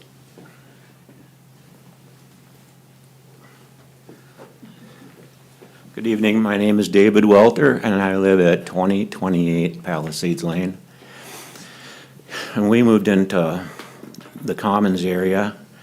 I mean, we were just blown away by how beautiful it was, and the spaciousness and all the things that have already been discussed this evening are all correct. I don't even know my neighbor here, unfortunately, he's a few blocks away from me, but he spoke about everything very well, I feel. The one point that I would like to add is that, just like when we moved in, at the time, to our knowledge, this area was plotted out to not include the R3 area. And at the time that it was plotted out to have approximately, just a rough number, around 100 homes. And, that's a lot in itself. And yet, we knew that, it would probably be developed to look just like the area that we live in, and we love that. And so we look forward to that. The problem that I see, in addition to what I feel is and everyone has their opinion on this, but I don't really like the look of apartments. I don't like, and my apologies to the people that were proponents of this. I mean, let's face it, they did a very nice job of explaining their points of view, but let's remember why they're here. They're here because there's money involved, and that's fine. They have the right to do that because that's their livelihood.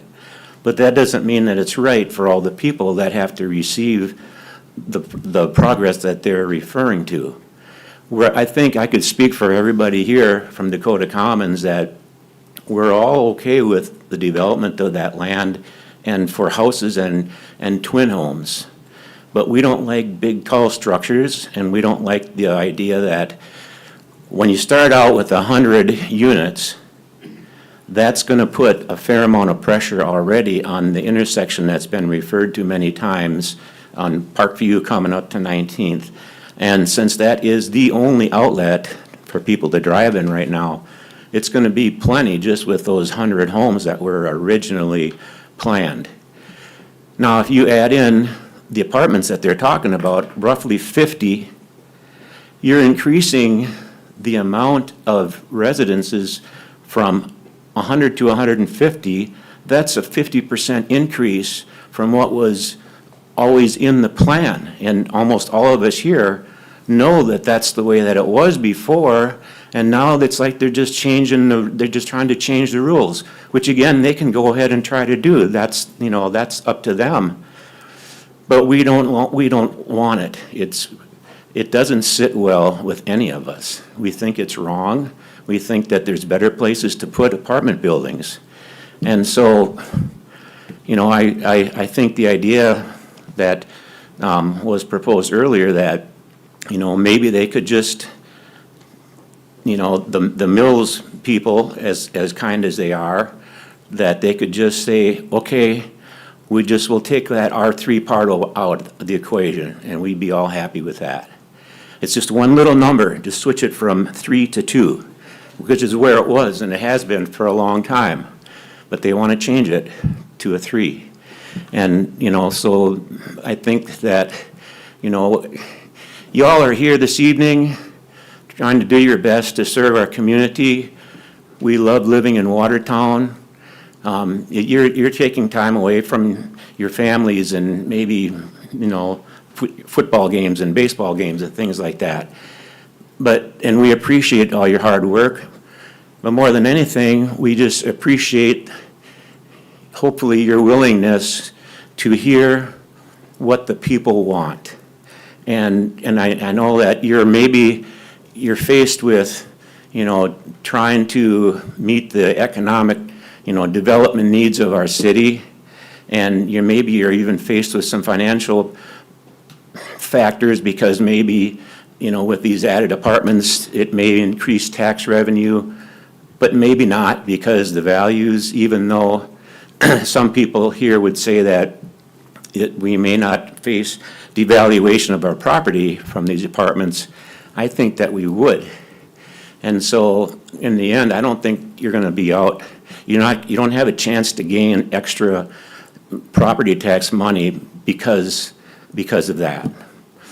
So here we are. I don't know if you plan to vote on, passing this tonight or to disapproving this tonight, but whenever that time comes, I would just ask you to remember that, let's just say like right now, the World Series is coming up. And baseball's on everybody's mind, and we know that it's gonna be exciting and fun. And there's gonna be, in every World Series, there's a hero and there's champions. And I feel that if you really want to do what we feel is best for our community, that you have the chance, you have the opportunity to be champions and heroes by just helping us steer this in the direction of removing that R3 part, and everything else will be cool. And thanks so much for listening.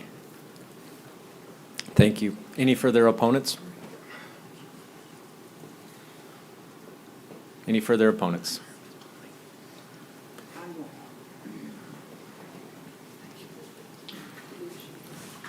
Mr. Mayor, I am Sandra Pyle. I live in Palisades Lane. I'll be one house away. I'll be right next to Rovex, where we'll be right across the street, basically, from the apartment complex. And if you did see the designs of it, maybe it is a beautiful design in a contemporary setting. But our setting is not a contemporary setting. We have very nice single-family homes there, and they're all single-story. I just want to ask, is it okay that I ask if everybody from Dakota Commons that is against this, could they just stand so you could see how many of us are here tonight? Please stand. All these folks do not want to see this go to R3. The apartment complex would not be good for Dakota Commons. Thank you for your time. Thank you. Any further opponents? Mr. Mills, would you like a comment?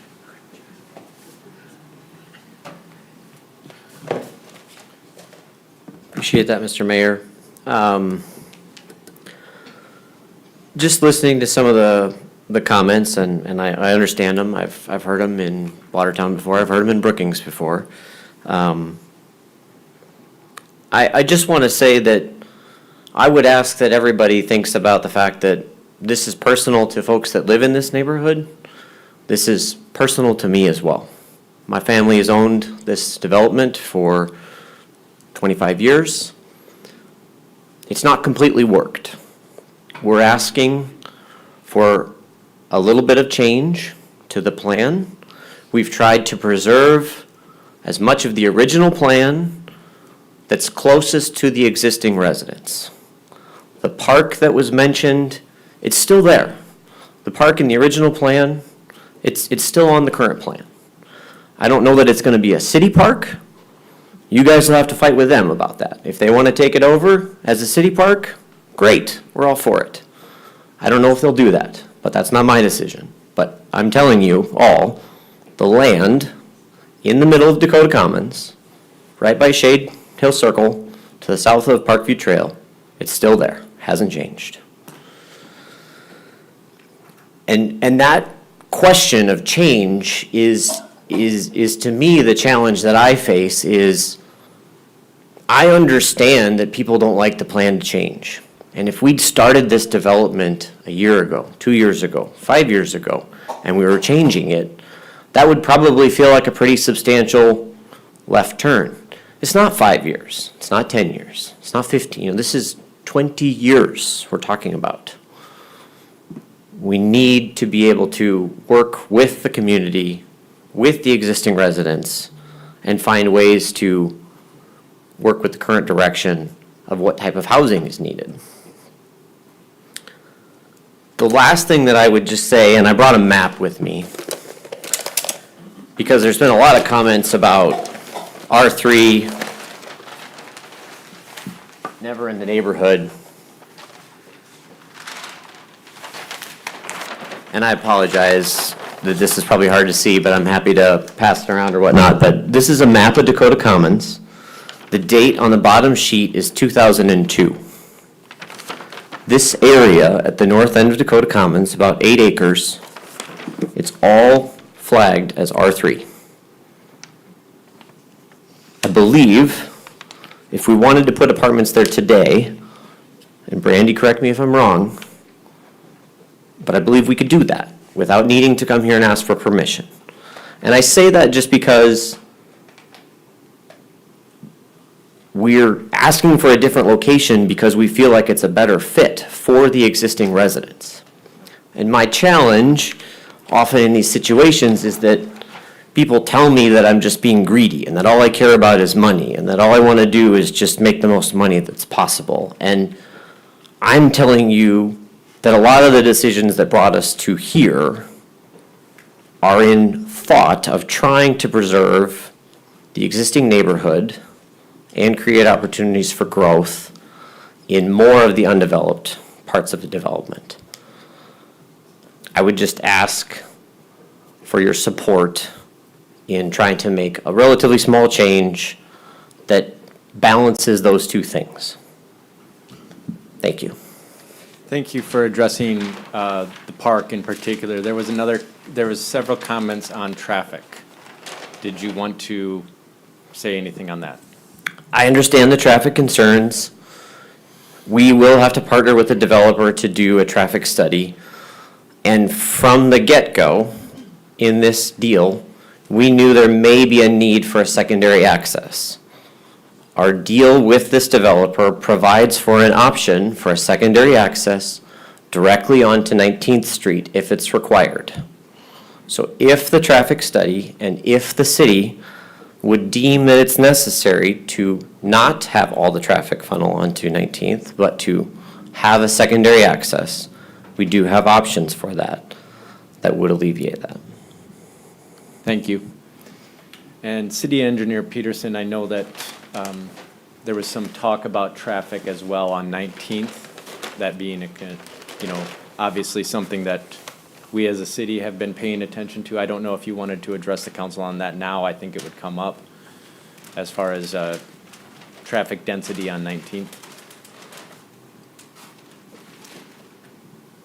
I could add, Mayor. Yep, Manager. That, right now, it's actually projected in 2040, 19th Street, in this area, it does have higher traffic counts than most areas of 19th, but it's at a 60% capacity. And, we don't want to over-design streets either. And then in 2040, it was projected to be at an 80%. So it's still functioning sufficiently. There is a traffic study, traffic impact study required once a development access point is over 150 dwelling units. So throughout their phases, that would be triggered, which we have communicated with the developer and the property owner. And so they're aware of that. And that's where we'll just look at what that will do for the traffic and if there can be any improvements made. Thank you. So just to explain, I need to take a motion for council to actually discuss this. It does not mean, just because you make a motion, it does not mean you're voting for it or voting against it. It just means that you're doing council the service of making this an official conversation. So I will ask for an approval of resolution, so item 12D1, okay? So that's, I need that official motion so that we can talk about it, but I will allow council to have the leniency to talk about everything. So can I get a motion to approve item 12D1 and approval of the resolution annexing the tract of land? Motion made by Councilman Shudy, seconded by Councilman Hoyer. Okay, council, let's have some conversation about this. Councilman Shudy. Boy, with the old council the last couple of years, I could be the last one to speak. It was pretty easy, but this one, I wanted to speak first on this one. I don't have to, but the reason I am is because I've been through this a little bit now over the last few years with some other developments, and first off, I really enjoy, like tonight, how everything's been communicated. I enjoy that, again, just to remind us all, this isn't the developer against the neighborhood or neighborhood against the city, city against developer. We're all working together as a team. And so I appreciate everybody sharing. I've been part of where we've had a change made for a development here a couple of years ago, and then the developer ended up pulling out the idea. We've had another one where they wanted to go R3, both were R3. They wanted to bring into an R1, R2 area, and the developer made some adjustments and had a kind of a buffer zone with some R2 before they got to the R3. Trying to work, again, I was working together with the neighborhood, working together with the city. And so this is just similar, so we're working through this together. And so, as I'm working through this, and I appreciate, there's some great points being made on both perspectives, if you will. I guess just to it was Mr. Mills had brought this up. I just wanted to just to reconfirm this then, that I was visiting with a resident earlier today from this neighborhood, and I'd mentioned to them that I believe R3 was in that northern sliver there on the North Porch sliver, how many acres it was, but that there could technically be apartments being built right on the north side of Palisade Lane, I believe. Right now I believe Ms. Hanton is just marking that.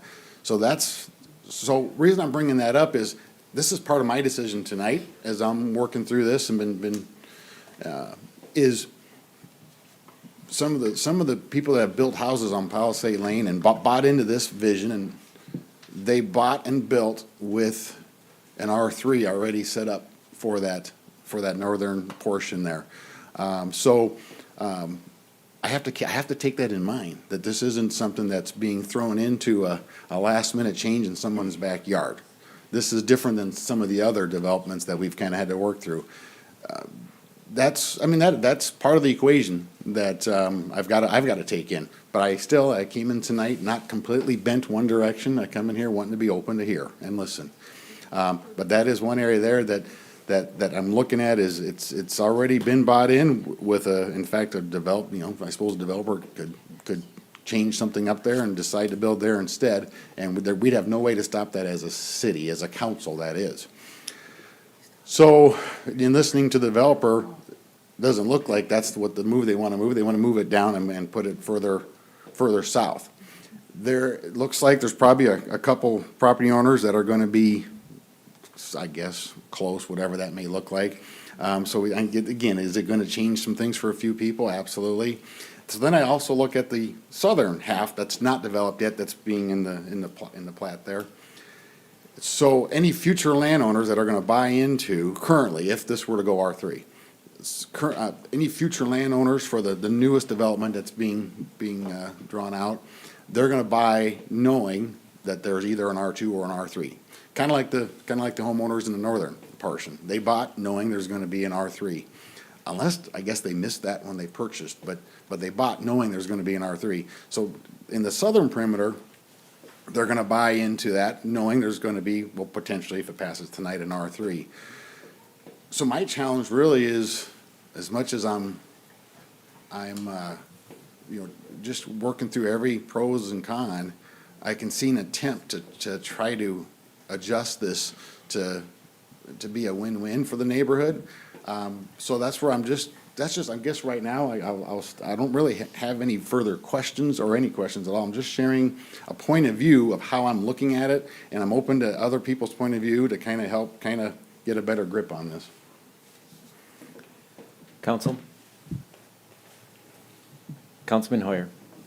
I'm just wondering if I can ask, what is the proposed buffer that's going on the north side of that R3 as it stands? How far are the apartments kind of set to be set back, if we can ask?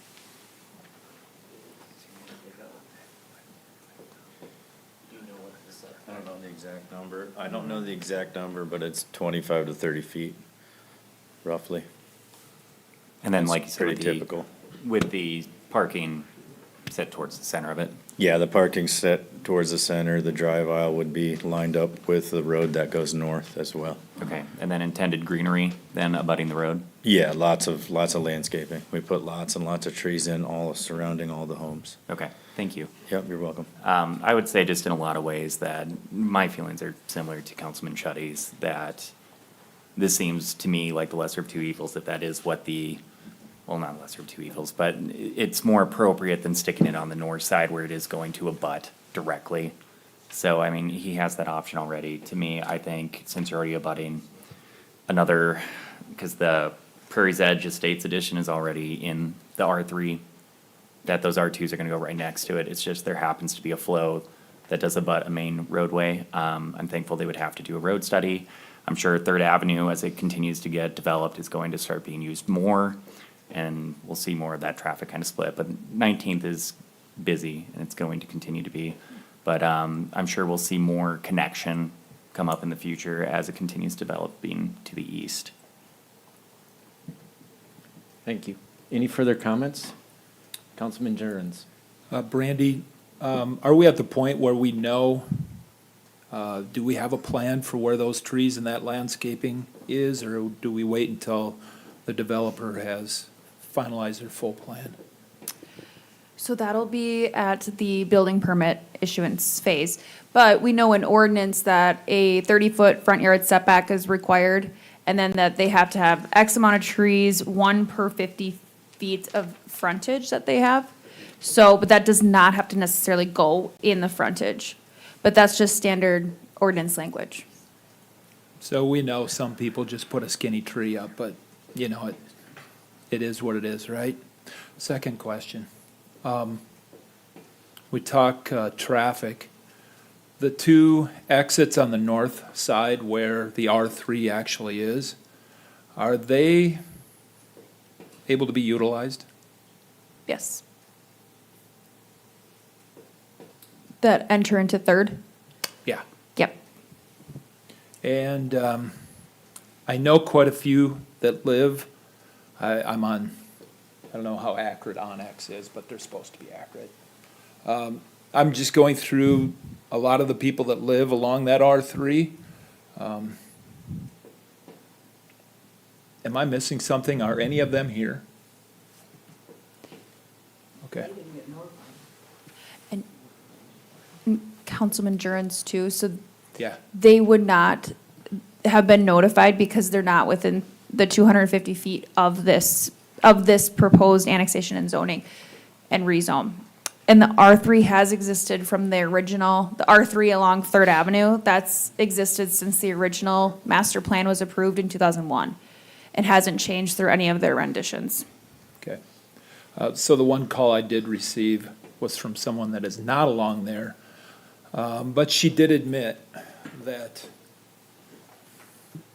like Councilman Shetty, Councilman Hoyer have discussed, this be a pretty good reason that I will be supporting to add additional housing to our city, and that I understand we never want it right next to us. But that's kind of part of the pain we have to go through. And I'm in a development that is still 5 years into developing, and it is a little bit painful.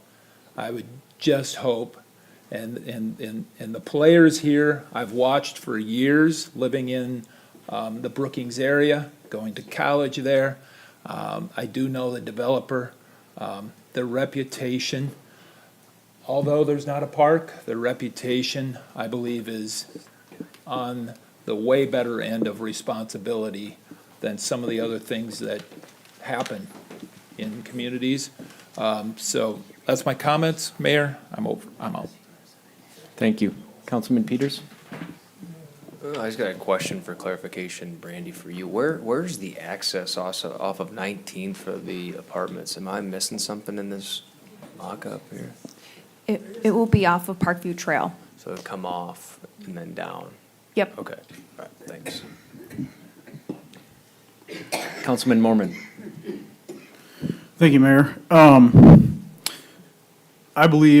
Personally, I believe as a city, we have an obligation to protect our citizens in the sense that when something is initially zoned and homeowners do their due diligence, make a purchase with the idea that what's zoned across from them, they know what's coming. I believe as a city, we should stay consistent with what was initially zoned. Just basically out of the idea that we shouldn't be changing the rules as we go. We shouldn't be changing the rules midstream.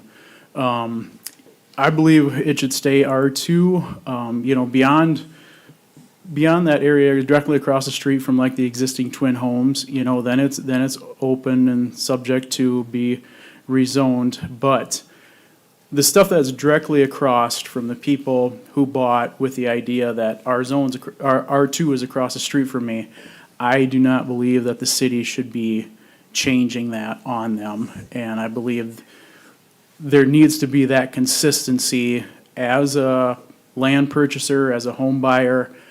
When I write the $650,000 check, that 2 months down the road, the rules aren't going to change and something completely different comes in across the street from us. That's my personal opinion on it. Thank you. Any further comments, council? I have a clarification question. Yeah, I would like to go back. One of the first things that was said in your explanation was the size of the proposed apartments was roughly, like height and width-wise, was roughly the same as what an R2 would be, right? I think that's what Russell said. Yeah. The footprint of the building is 3,570 square feet, and the height is 32 foot. Which would be, 32 foot would be no taller than a walkout basement with 12 rows. okay. But 2 stories. So I just wanted to get an idea on what the size would be. I know that the size being very similar to what an R2 would be, that gives me some assurance that it's not going to be anything that is going to be too much. I do understand that you would have more residents there, though, so that is a situation. But I understand that change is always very difficult when it's right next to you. And that is something that we have faced as a council multiple times. And it's always very difficult when that is happening. So I am sympathetic. But Watertown needs housing. We need it so bad. Our housing study says we need like thousands. And it's the only way that Watertown can grow. And I know that it's difficult, but for the overall health of the community, I can see where having more housing is exactly what we as a city need to face our future. Councilman Shetty, you had something? Thank you, Mayor. So I appreciate Councilman Mormon's thoughts here too, because this is what I've looked at in other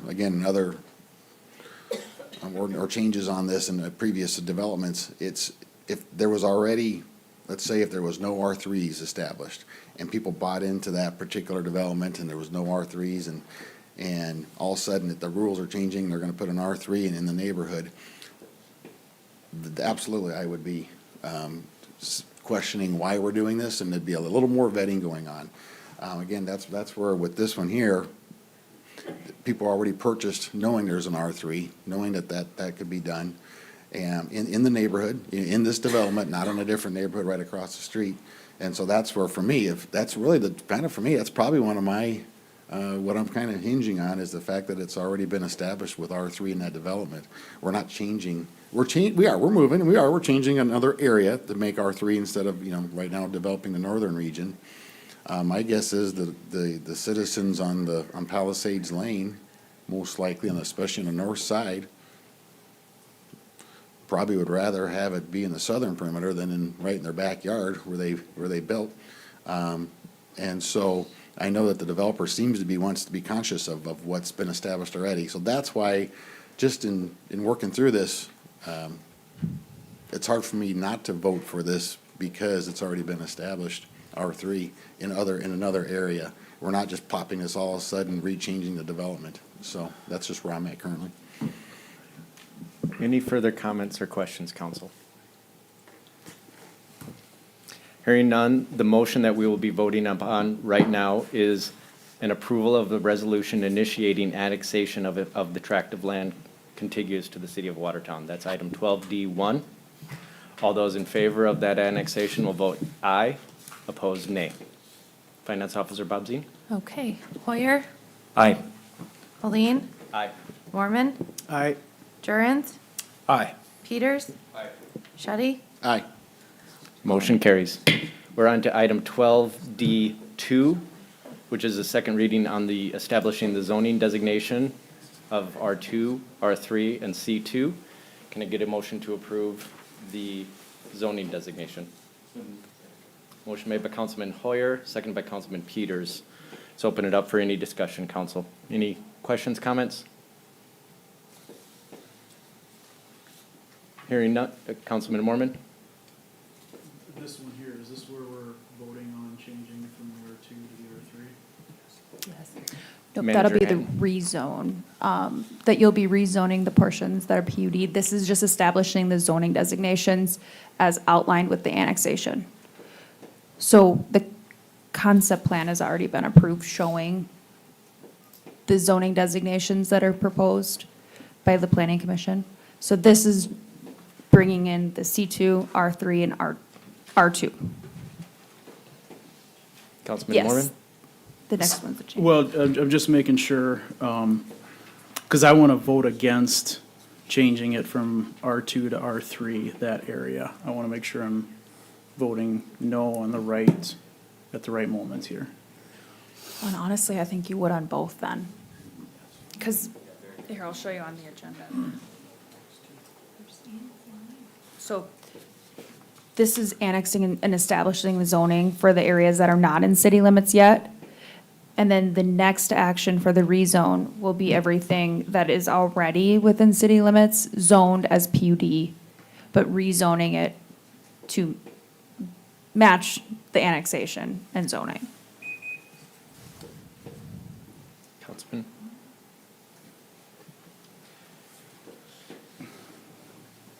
The short answer is vote no. Okay, okay. I was gonna say, because I thought the first one, it was just to bring it into the, Yes. Yes. Yes, correct. making the zoning change. I don't think, knowing where you stand on it, you did nothing wrong voting for the annexation. Okay. I don't think. So we brought it into the city limits. City and Manager now Stager? Yeah. City Manager? Mr. Mayor and Councilman Mormon, a possibility is the second action is the rezone of the portion above the dashed line that you see. So a possible action is you could be opposed to that because you may want that to be an R2 buffer zone. And you could then vote in favor of R3 on the portion below the dashed line. So they are two separate actions.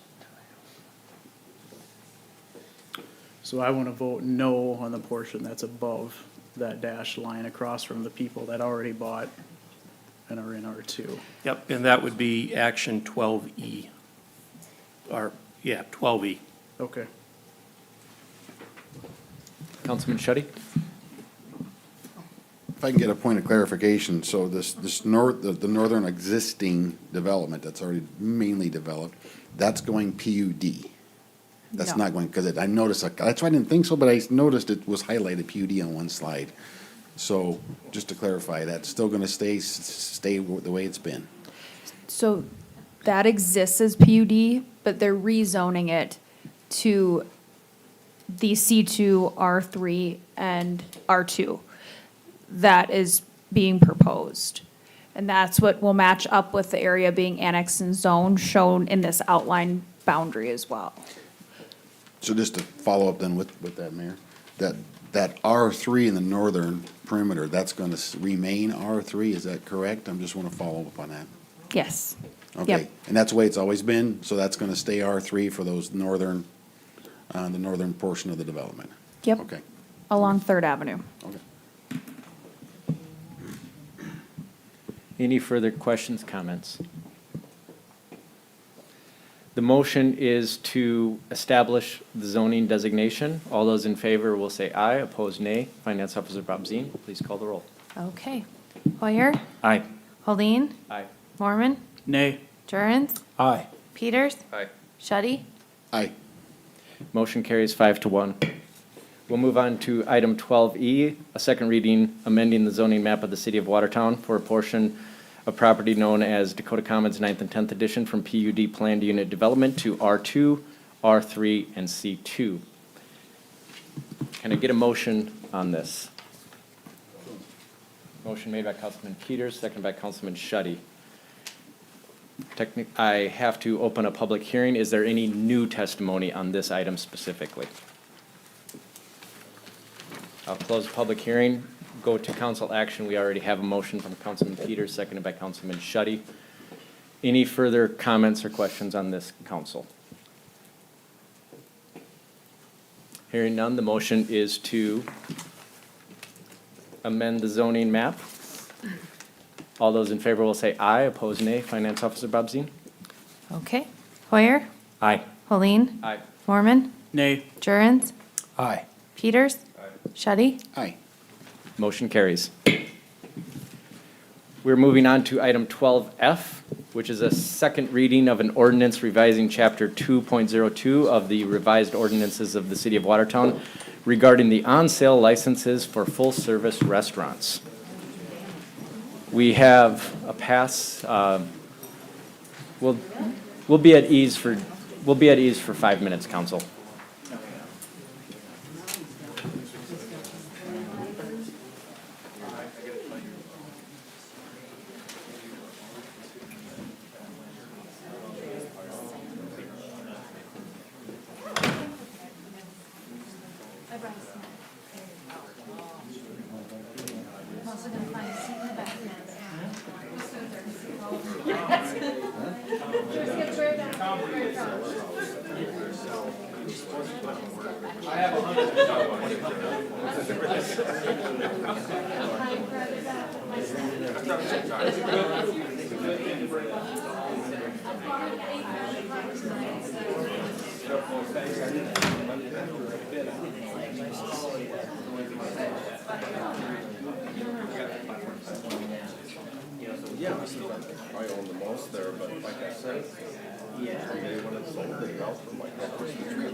Wait a minute. I want to add on to my deck. I guess land in a minute. sewer cost. Working with Mormon. You can't work on that sewer anyway, they're not going to initiate this until my agreement with the city is when it's within 200 feet. I volunteer. I'd like to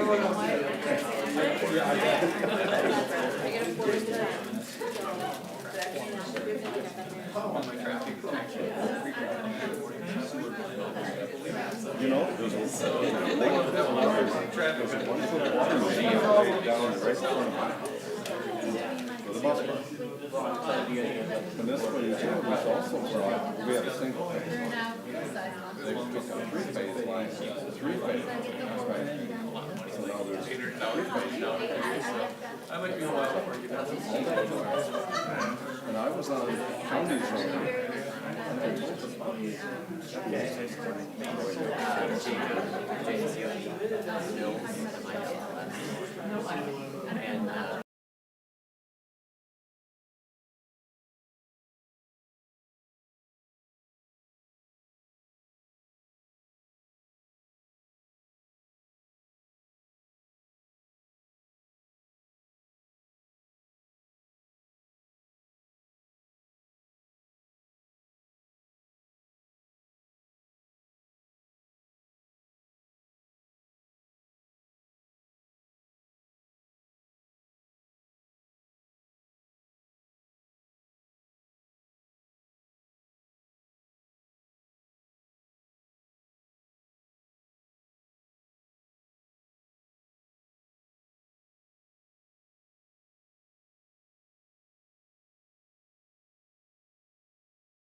for the break and getting us here.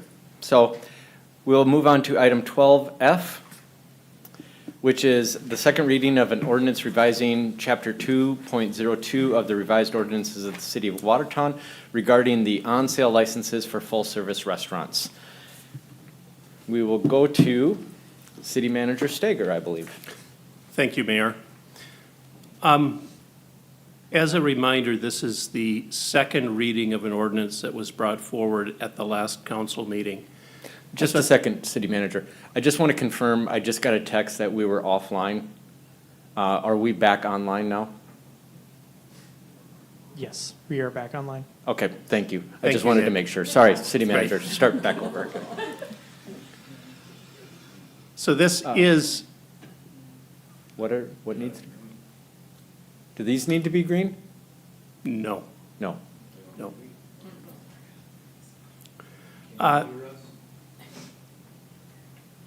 This is the scheduled second reading of an ordinance that was brought forward at the October 6th council meeting. You'll recall, upon the first reading, there were some concerns with language that was inserted into the first draft of the ordinance.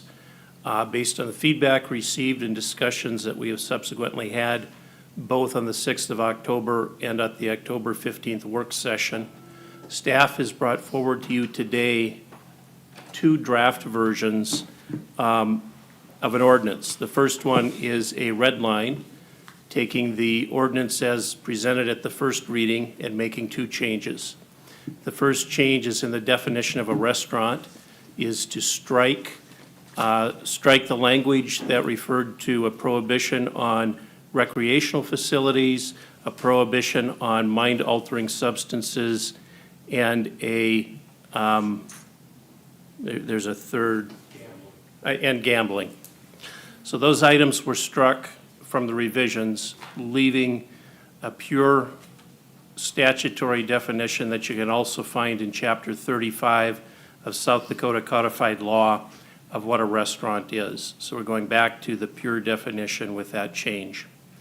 The second change, if you choose to amend the ordinance today, is a recommendation to place the fee in the ordinance.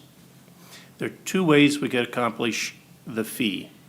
We could memorialize it in ordinance, in which case if a council ever wanted to make a change in the future, they would need to go through the required first and second reading process to change an ordinance.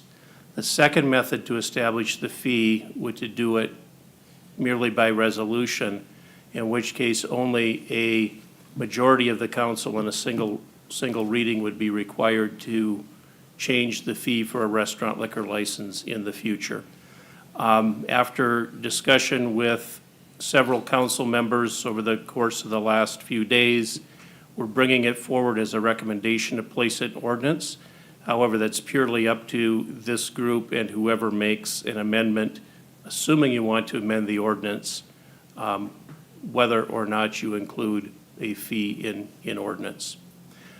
In terms of timeline, you'll also see in the draft ordinance, assuming that it's amended today, you'll see the effective dates. We will need to come back for a ratification reading to read the ordinance again with any amendments that you make, and assuming at that time that it has a majority vote, then we would go through the required 20-day referral period after posting of the ordinance, and then it will become effective with an anticipated date of around the 28th of November. I'll stand by for any questions or discussion. Thank you. Can I get a motion to approve the ordinance revision? Second. Motion made by Councilman Shetty, seconded by Councilman Allen. And what I'm going to do, council, is I'm going to suggest that we move immediately to amend, because we have the amended version based upon our previous conversations, removing the recreation, the language that that we found disagreeable in the past. And this also includes the $50,000 fee. So I would move to amend as to what you have. So basically, that would change the language to get rid of the parts that we disagreed with in the past and set the fee. So can I get a motion to amend? Or any motion to amend? Councilman Jurens? I need a second. Second by Councilman Allen. Okay, we're on to the amendment. Does anyone have any comments on the amendment? Yep, Councilman Shetty? Maybe it's a point of clarification. So what are we changing? City Attorney Carrico or City Manager Stager? In the definition section of the full-service restaurant, we're taking out the last sentence that would have read, "An establishment that provides recreational activities, permits gambling, or provides mind-altering consumables or inhalants, in addition to selling food, is not considered to be a full-service restaurant." So we'll be deleting that sentence and sticking with the statutory, which is in state statute definition. And then under license fee, we took out all the antiquated stuff because 10 years have passed, so all of the language regarding the fair market value has been taken out. And there will be a simple sentence reading that the full-service restaurant license fee shall be $50,000. Okay. Everything else should be the same.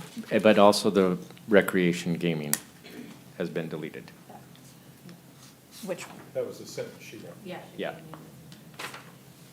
Yeah, that whole sentence, yep. yep, okay, thank you. So just to follow up. So where are we at? So, what started this debate here in this last point was the whole, I guess, what do you want to call it, spike punch? The THC drinks or whatever. Yeah, so is that something that we're just gonna kind of just leave off by crossing this out, we're just not gonna have that in this conversation? Would that be correct? So then how is it gonna get calculated when it comes to, because it is an intoxicating beverage, right? So how is it gonna get included? Will it be included then with the alcohol sales as an intoxicating beverage, or are we just gonna have that as a separate item? That's my question. City Manager Stager? We could treat it as a non-alcoholic consumable. And so it would be in the total number, but it's not alcohol as defined by the state, and so it wouldn't be included as alcohol. Now, we as a council do have a choice then to leave that, the THC drinks, or for example, whatever you want to word that, we could leave that in there, or we could take it out. Right now, we're taking it out. So this vote, you're saying, for this amendment, would be taking that out, correct? Correct.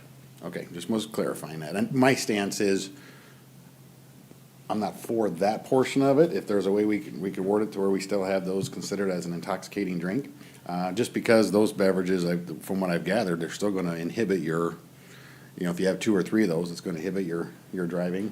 You gotta be 21, I believe, to get those. Now, correct me if I'm wrong, this is just kind of what I've gathered. And so because of that, we gotta take that I'm taking that into consideration personally, so, thank you. Chief Toomey, did you have a comment? Currently, there is no regulation restricting age to purchase those. And, sorry, Councilman Jurens, I should have gone to you first. Did you have any comment on this? Okay. And Councilman Shetty, I just wanted to clarify, so, yeah, as strange as this is, and I consider it strange, the state does not classify these as anything, they classify them as a soft drink. Councilman Shetty? Yeah, just to follow up then, thank you. Okay, well, yeah, I mean, that's the kind of information I'm looking for. I was misunderstanding that point of it, I guess, so, I guess we just gotta hope as a state that we get this dialed in here in the months or years to come. Chief? To your first point, they are intoxicating beverages. Yeah, I would say, I think it's really strange, but it's something that the state has to figure out. Councilman Allen, did you have something to say? Councilman Hoyer, sorry. I guess I just want to follow that up. I mean, I'm on like Giggly's website right now looking at them. It says you have to be 21 or older to purchase. And on the cans that I've seen, they all say 21 and up. Is that just a suggestion to the stores then with South Dakota statute? Yep, there is no state regulation currently restricting the age to purchase those THC-infused drinks. Are the, like, our store, that just shocks me. too. Yeah, I mean, we recommend 18 and up for energy drinks, but like, they don't present it like it's recommended. So then, does that give the stores right of refusal? Like, can they say, no, I will not sell this to someone? Sure. Okay. That's a little bit of solace, I guess. Because, yes, I would agree that I don't think, and they say it on the cans themselves, you should not be purchasing it under that age, so. Any further conversation, questions?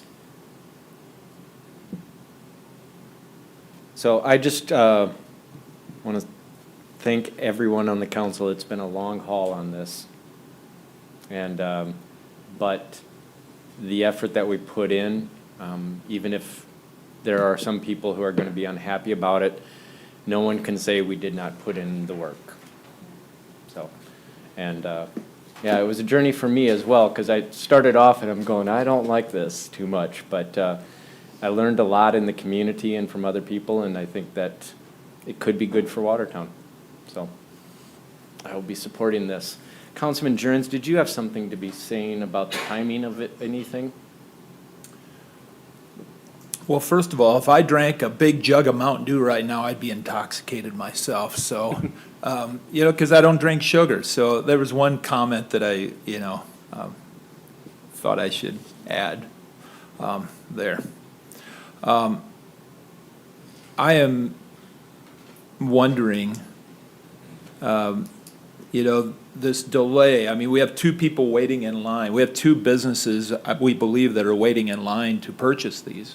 We haven't sold one for 16 years. We have someone who wants to make an investment in Watertown. We have another person who wants to make another investment on top of, I noticed today, and there's no hiding it. I mean, he's been here for multiple times. He's being recognized as one of the three people that are up for Businessman of the Year because of his investments and his hard work in the multiple businesses. I would like this. I would like to see what we have for options over the next. And pardon me if I'm wrong. We thought we could get this done within 9 days. The first time we could meet is that 5 days from tonight. So it would be Monday of next week. The first time we would meet would be the first business day following 5 days, so it'd be Monday, October 27th. You're correct. Okay. I'd like to know if there's others that think like myself to get this thing moving. Granted, if this does pass, I don't know where the votes are, that we look at a second, or the final reading and the final vote on this to happen next Monday.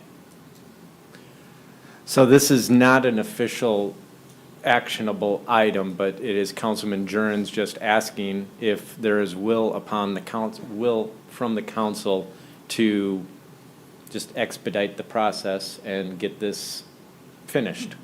So, and that would be probably calling a special meeting for next week. So, and that's what he's just wondering. So, any comments on this, council? It could be Monday. Yeah, and probably would be Monday to fit into people's schedules, and I don't know if it would be in the afternoon or if it would be at noon or whatever. We've done both. I would say, Councilman Jurens, I'm okay if we want to move it up. I mean, we've been at this a long time, and I'm ready to be done and have this over with and move on to the next thing. So I would be okay having it faster. Okay, so I think that would be the will of the council. So we'll look at setting a time probably for this upcoming Monday. We need to vote on the amendment. Sorry. Yes, yes, that would help. Okay. And we have a motion from Councilman Jurens, seconded by Councilman Allen, to amend. Any further conversation on the amendment?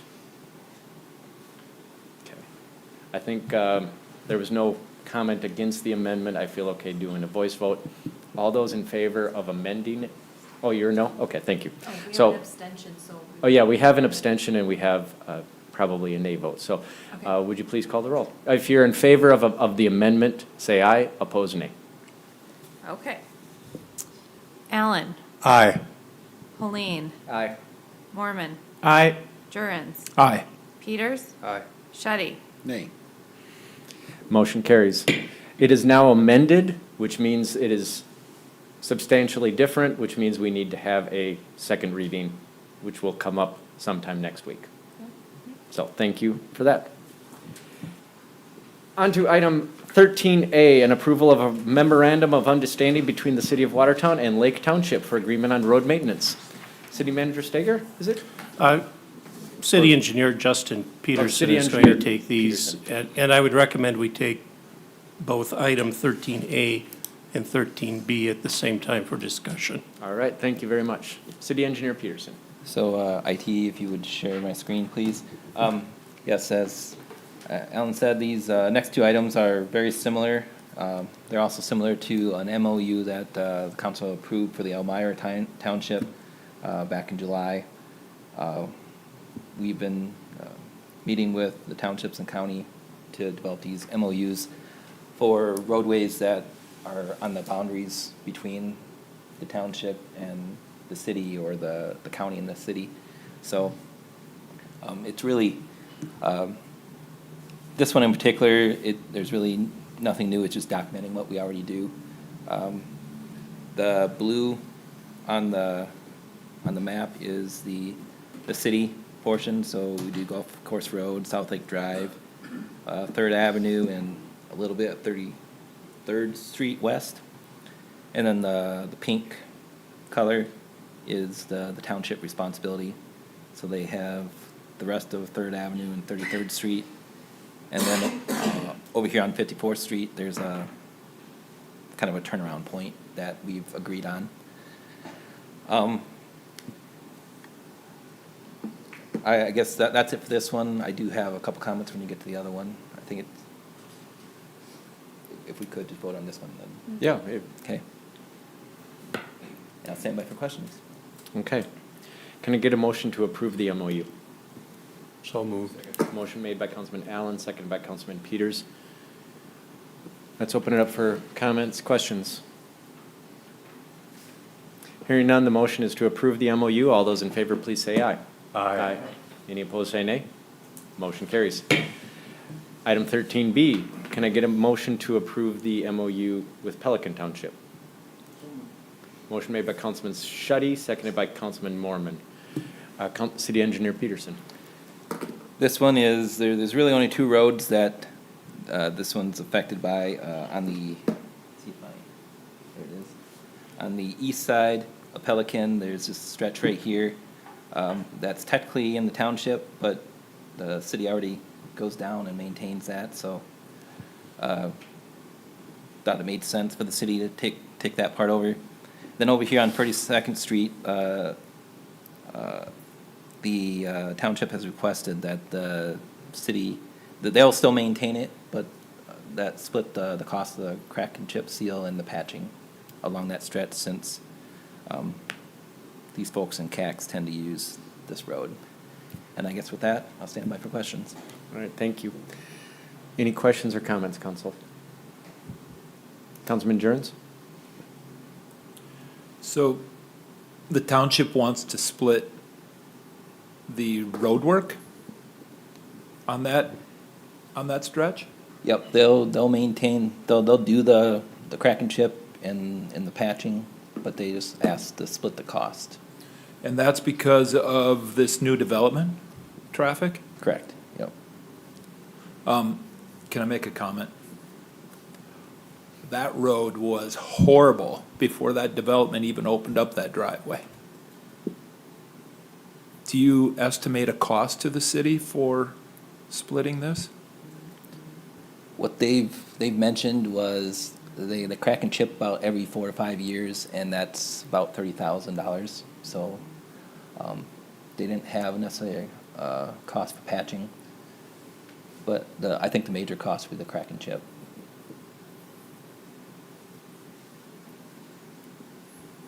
Any follow-up, Councilman? No. Councilman Allen?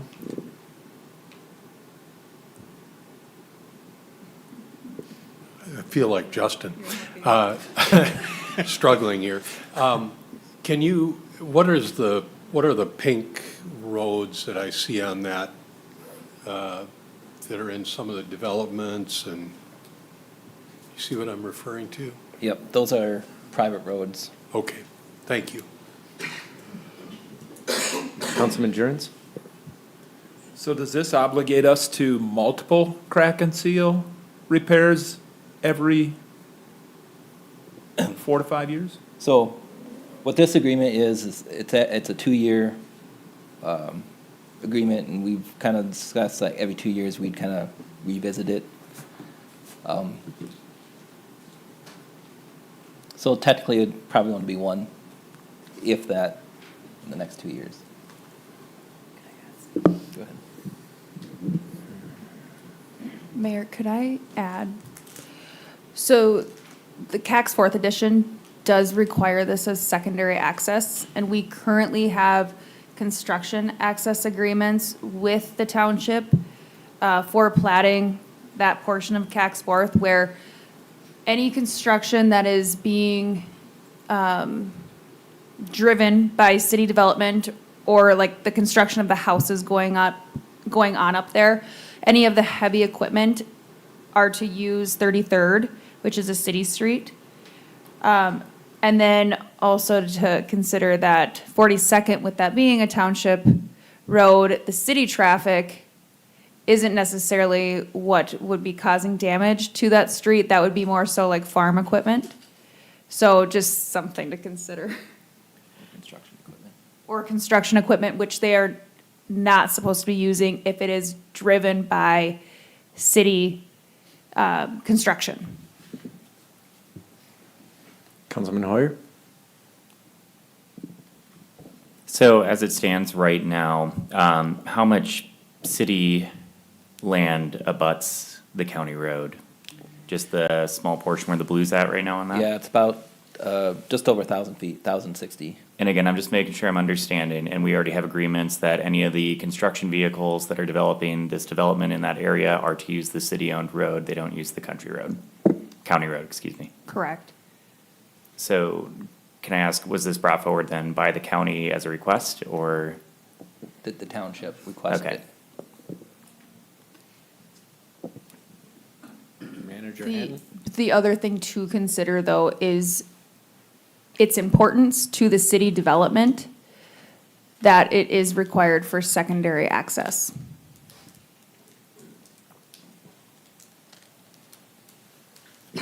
Councilman Jurens? The people that live, and I forget what the name of the development is, along Pelican there, I see it's black. Does that mean it's that's not annexed, that they are county? The township does not maintain it. Yep, 20th Avenue. I don't know if that's county or not, but the township does not maintain it, and neither does the city. So we just tried to highlight the two requirements. I guess what I'm getting at is, how much of the Watertown city taxpayer are we obligating them to? Is it 15 grand? Because it's a 2-year agreement? That's what they estimated, yes. Okay. Councilman Shetty?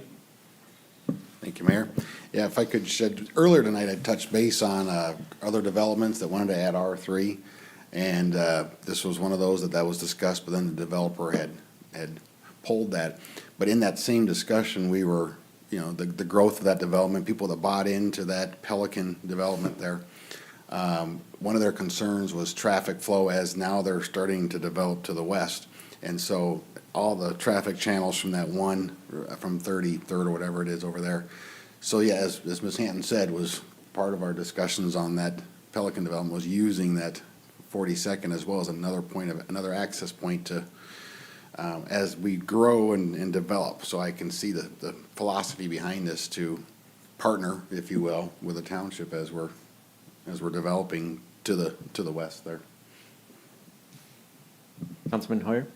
And then just for further clarification, as it stands right now, it'll be maintained then as a county road, so like just ditches on the sides of the road essentially, and then we're gonna put hardtop on it in order to assist with that with the chip seal.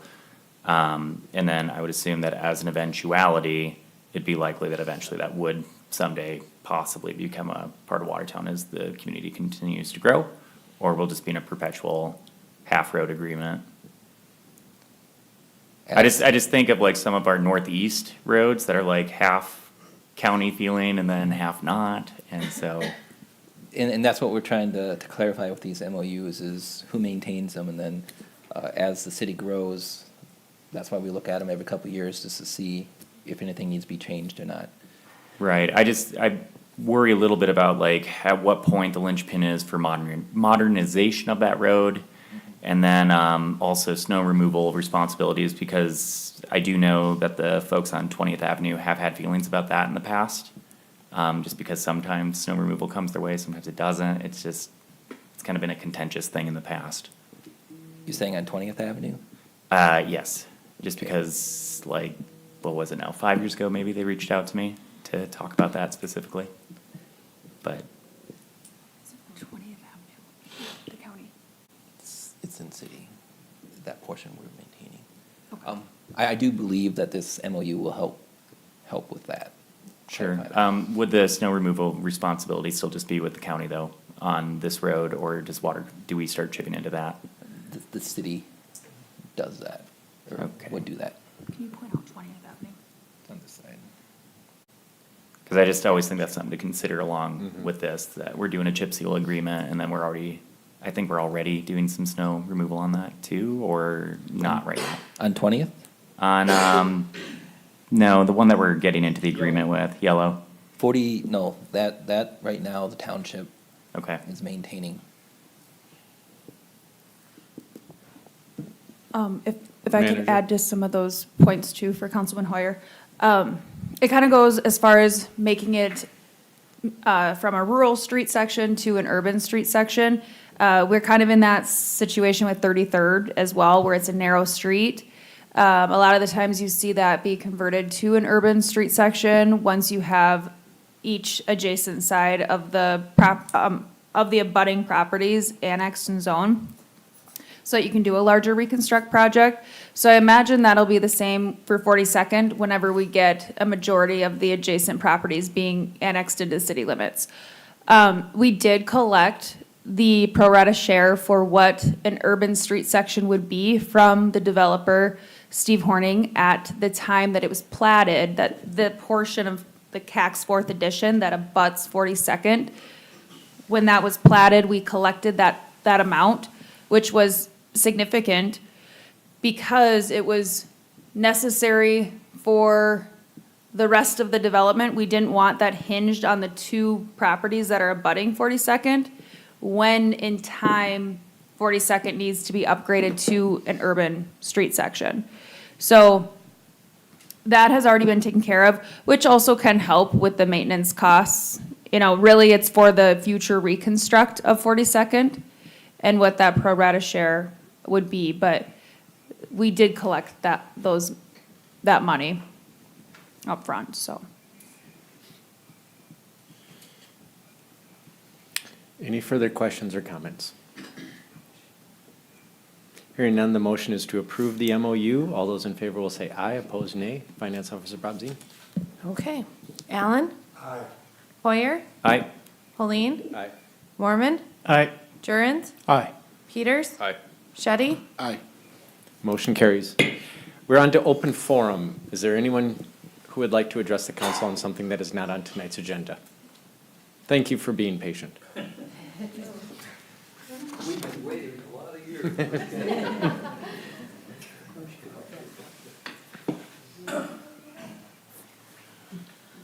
Well, anyway, I did talk to you some about the fact that, And just identify yourself again, just sorry. what's that? just identify yourself again.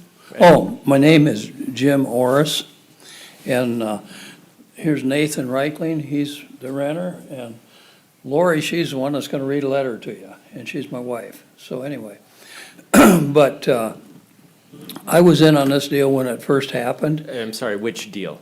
The sewer Yeah. line we've been talking about all Yeah, night. so just Yeah, to go excuse- back, it's like, because he testified on the on that, so he's talking about that section of land, and just Yeah, and- wanted to make sure everyone knew. And most all of that sewer line is on my land, and Nathan is trying to raise a crop on it. And, and anyway, when you go 28 feet deep with a sewer line, they got a stair step, the digging to get the excavator down. And I talked to Tom about it, and he says, oh yeah, we're gonna get it straightened out, but it didn't get straightened out very good, not at all, in fact. So, anyway, to make things a little smoother, I'm gonna get Lori to read the letter that I'm gonna give you people. And then we got production records, and I think we would like some help to get some black dirt back on top of this land and make something of it, you know, and it's kind of, I think it's the necessary thing anyway, if we So could. just for clarification for everyone, the section where the sewer was put in, when it was filled back up, the soil that was placed on top is not soil, it's like clay, it does not produce a crop, and so you're just, Well, some of the soil definitely came from 28 feet down, and parts of the line probably aren't near that deep, but that soil, for some reason, just isn't doing anything for us. And I believe if we had 6, 7 inches of good black soil on top, I think our plants could make something of it. But then we also have all these manholes in our way, and we got 35 feet of property on one side of the manhole, and then the whole rest of the quarter is on the other side. And it's pretty hard to farm around it, and Nathan's gonna tell you more about that, but let's let Lori read this story first. First, you should read the first letter. Read it. It'll be fine. Okay, this one is from Mr. Drake, back September 2011. Mr. Orris, I would like to visit with you in regards to extending an interceptor sewer in the future right away on 11th Street, northeast of the 16th Avenue, north of the 26th Avenue, Highway 81. This would be located on the extreme western edge of your property.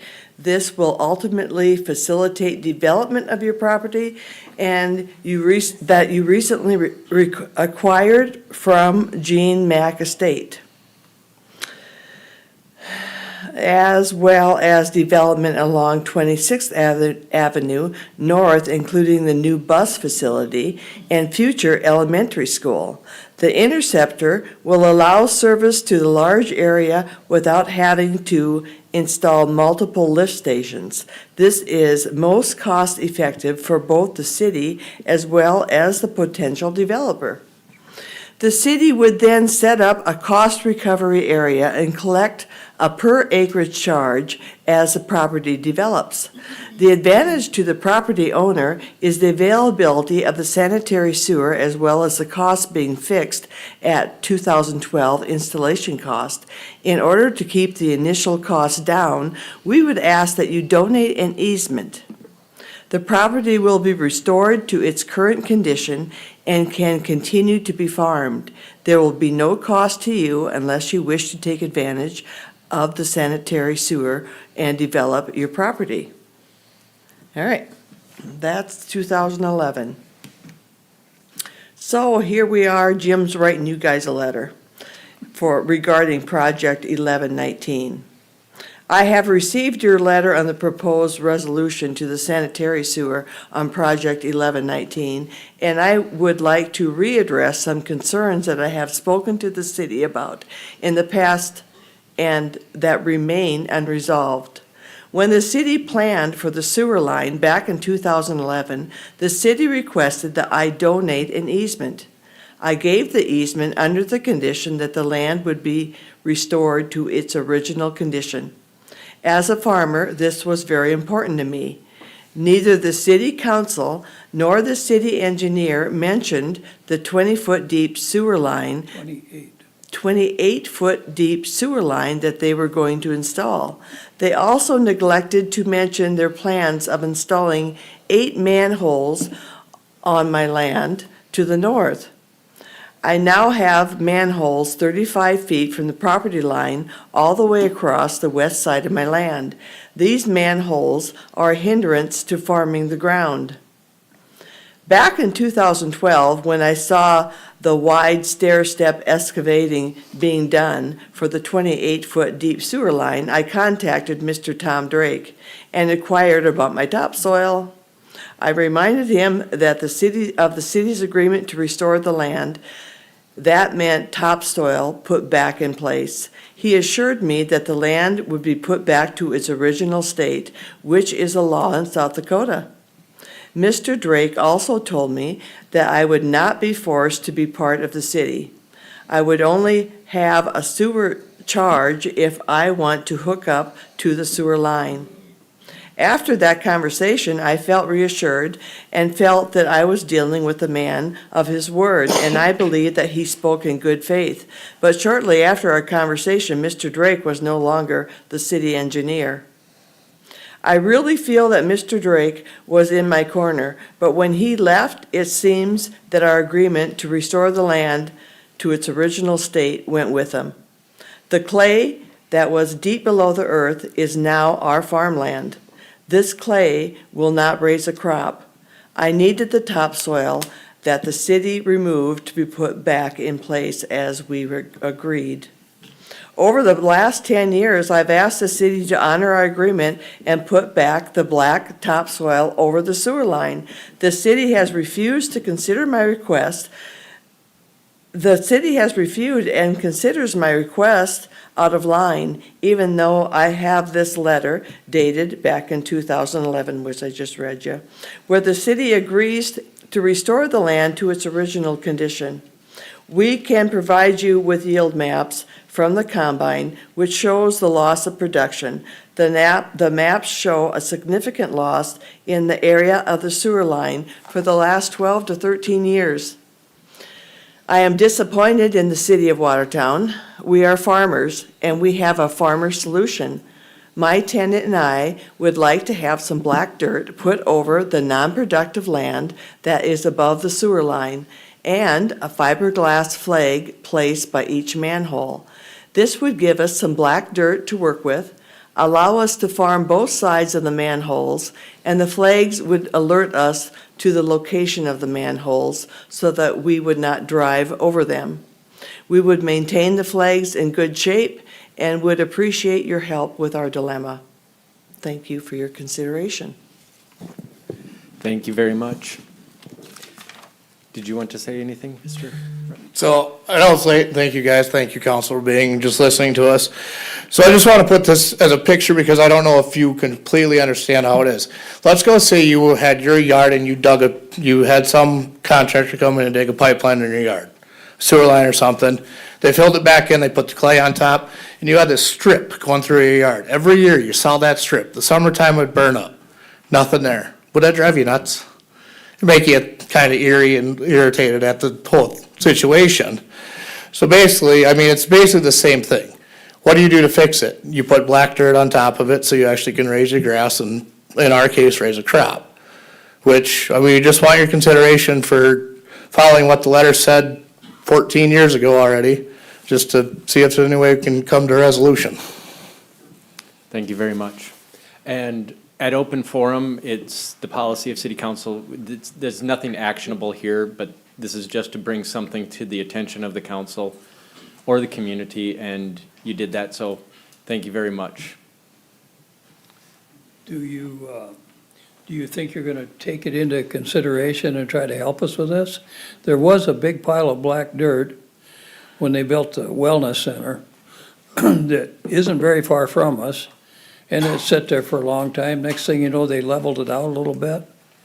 But I think that's enough dirt to make the worst of our property better, you know? And then, I don't know how soon it's gonna be developed. But some of these manholes, if we just had a little dirt over them and had a marker so we didn't drive on them, we could plant, we'd have to stop and lift up and plant over top of them.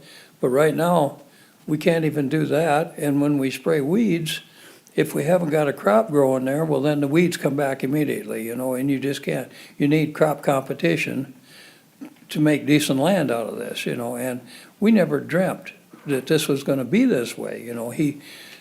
Tom was such a nice farmer guy himself, you know. I don't know how come he neglected to tell us about all this, but it was a pretty sad deal, you know, and it still is after this many years. But the pile of dirt's there, and if we could get some help to get it on top of that soured out land, you know, we would sure appreciate it. And we've went to the city engineers, and every time it's some other story, and so it's time, more people heard it than just one engineer, okay? And that's what we're here for, but if you somehow or another would take heed of this and help us out, you know, we're kinda, there ain't that much black dirt around the country, but some of these developments have got it, and if we could get some dumped on it, we might be able to make something of it. I'd just say, wait around till after the meeting. I could get your contact information, okay? How's that again? Just wait around for after the meeting and I'll get your contact Okay, information. okay, well, thank you. Yep. Yep, thank you much. And I will ask one question though, is when you said that you had approached the city and were denied, when was the last time? Well, probably about a year ago, something like that, I talked with Marcia, and then I talked to her the other day. And I've talked to some of the, is it Marcia, engineer? Marcy? Marcy, okay, Marcy. And I've talked to several of them over the years, you know, we just come and just nothing happens. So then somebody said, well, you should go to the city council, so here we are, you know. Okay. That's all I know. And so. do you have an easement we could look at? Well, Language? yeah, we're gonna give you that, Okay. what he asked for, but the easement, I guess, I don't know. I'm just a farm boy, I just signed it because he said that was gonna work, you know, and I've started off from nothing and I've accomplished quite a little and never had a lawyer. Yeah. And didn't think I needed one, you know, and I still don't need one, but I would like participation in this. Okay. And I'll quit bugging you, but we'll talk afterwards. All right, thank you. Thank you. Is there anyone else who would like to address the council in open forum? I'll close open forum. Do we have any city council member announcements or topics for future conversation? Councilman Shetty. So I can't let Councilman Mormon always give the kudos during this portion of the meeting, so. But I just wanted to give some kudos to the street department because downtown Kemp Avenue and First Avenue, they restriped it all. And I don't know if anyone's been, you know, those of us who were here 30 years ago versus now. I mean, the lines, I mean, you look down those streets, this is the center lines even, there's hardly a bend in it. And they, I mean, those street guys, the two guys that were doing that work did a great job restriping it all after the chip seal and everything. So just wanted to thank them acknowledge them for their work here tonight. Councilman Hoyer? Just giving a shout out to the zoo. This Saturday is Zubu from 2 to 5, so it's always a fun event in the community. Come check out our zoo. We have a wonderful one, so take advantage of it. Thank you. Councilman Allen? In the spirit of shout-outs, Spooktacular this Friday at the Wellness Center, so.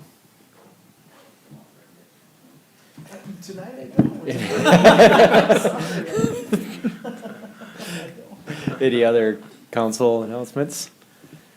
City manager report.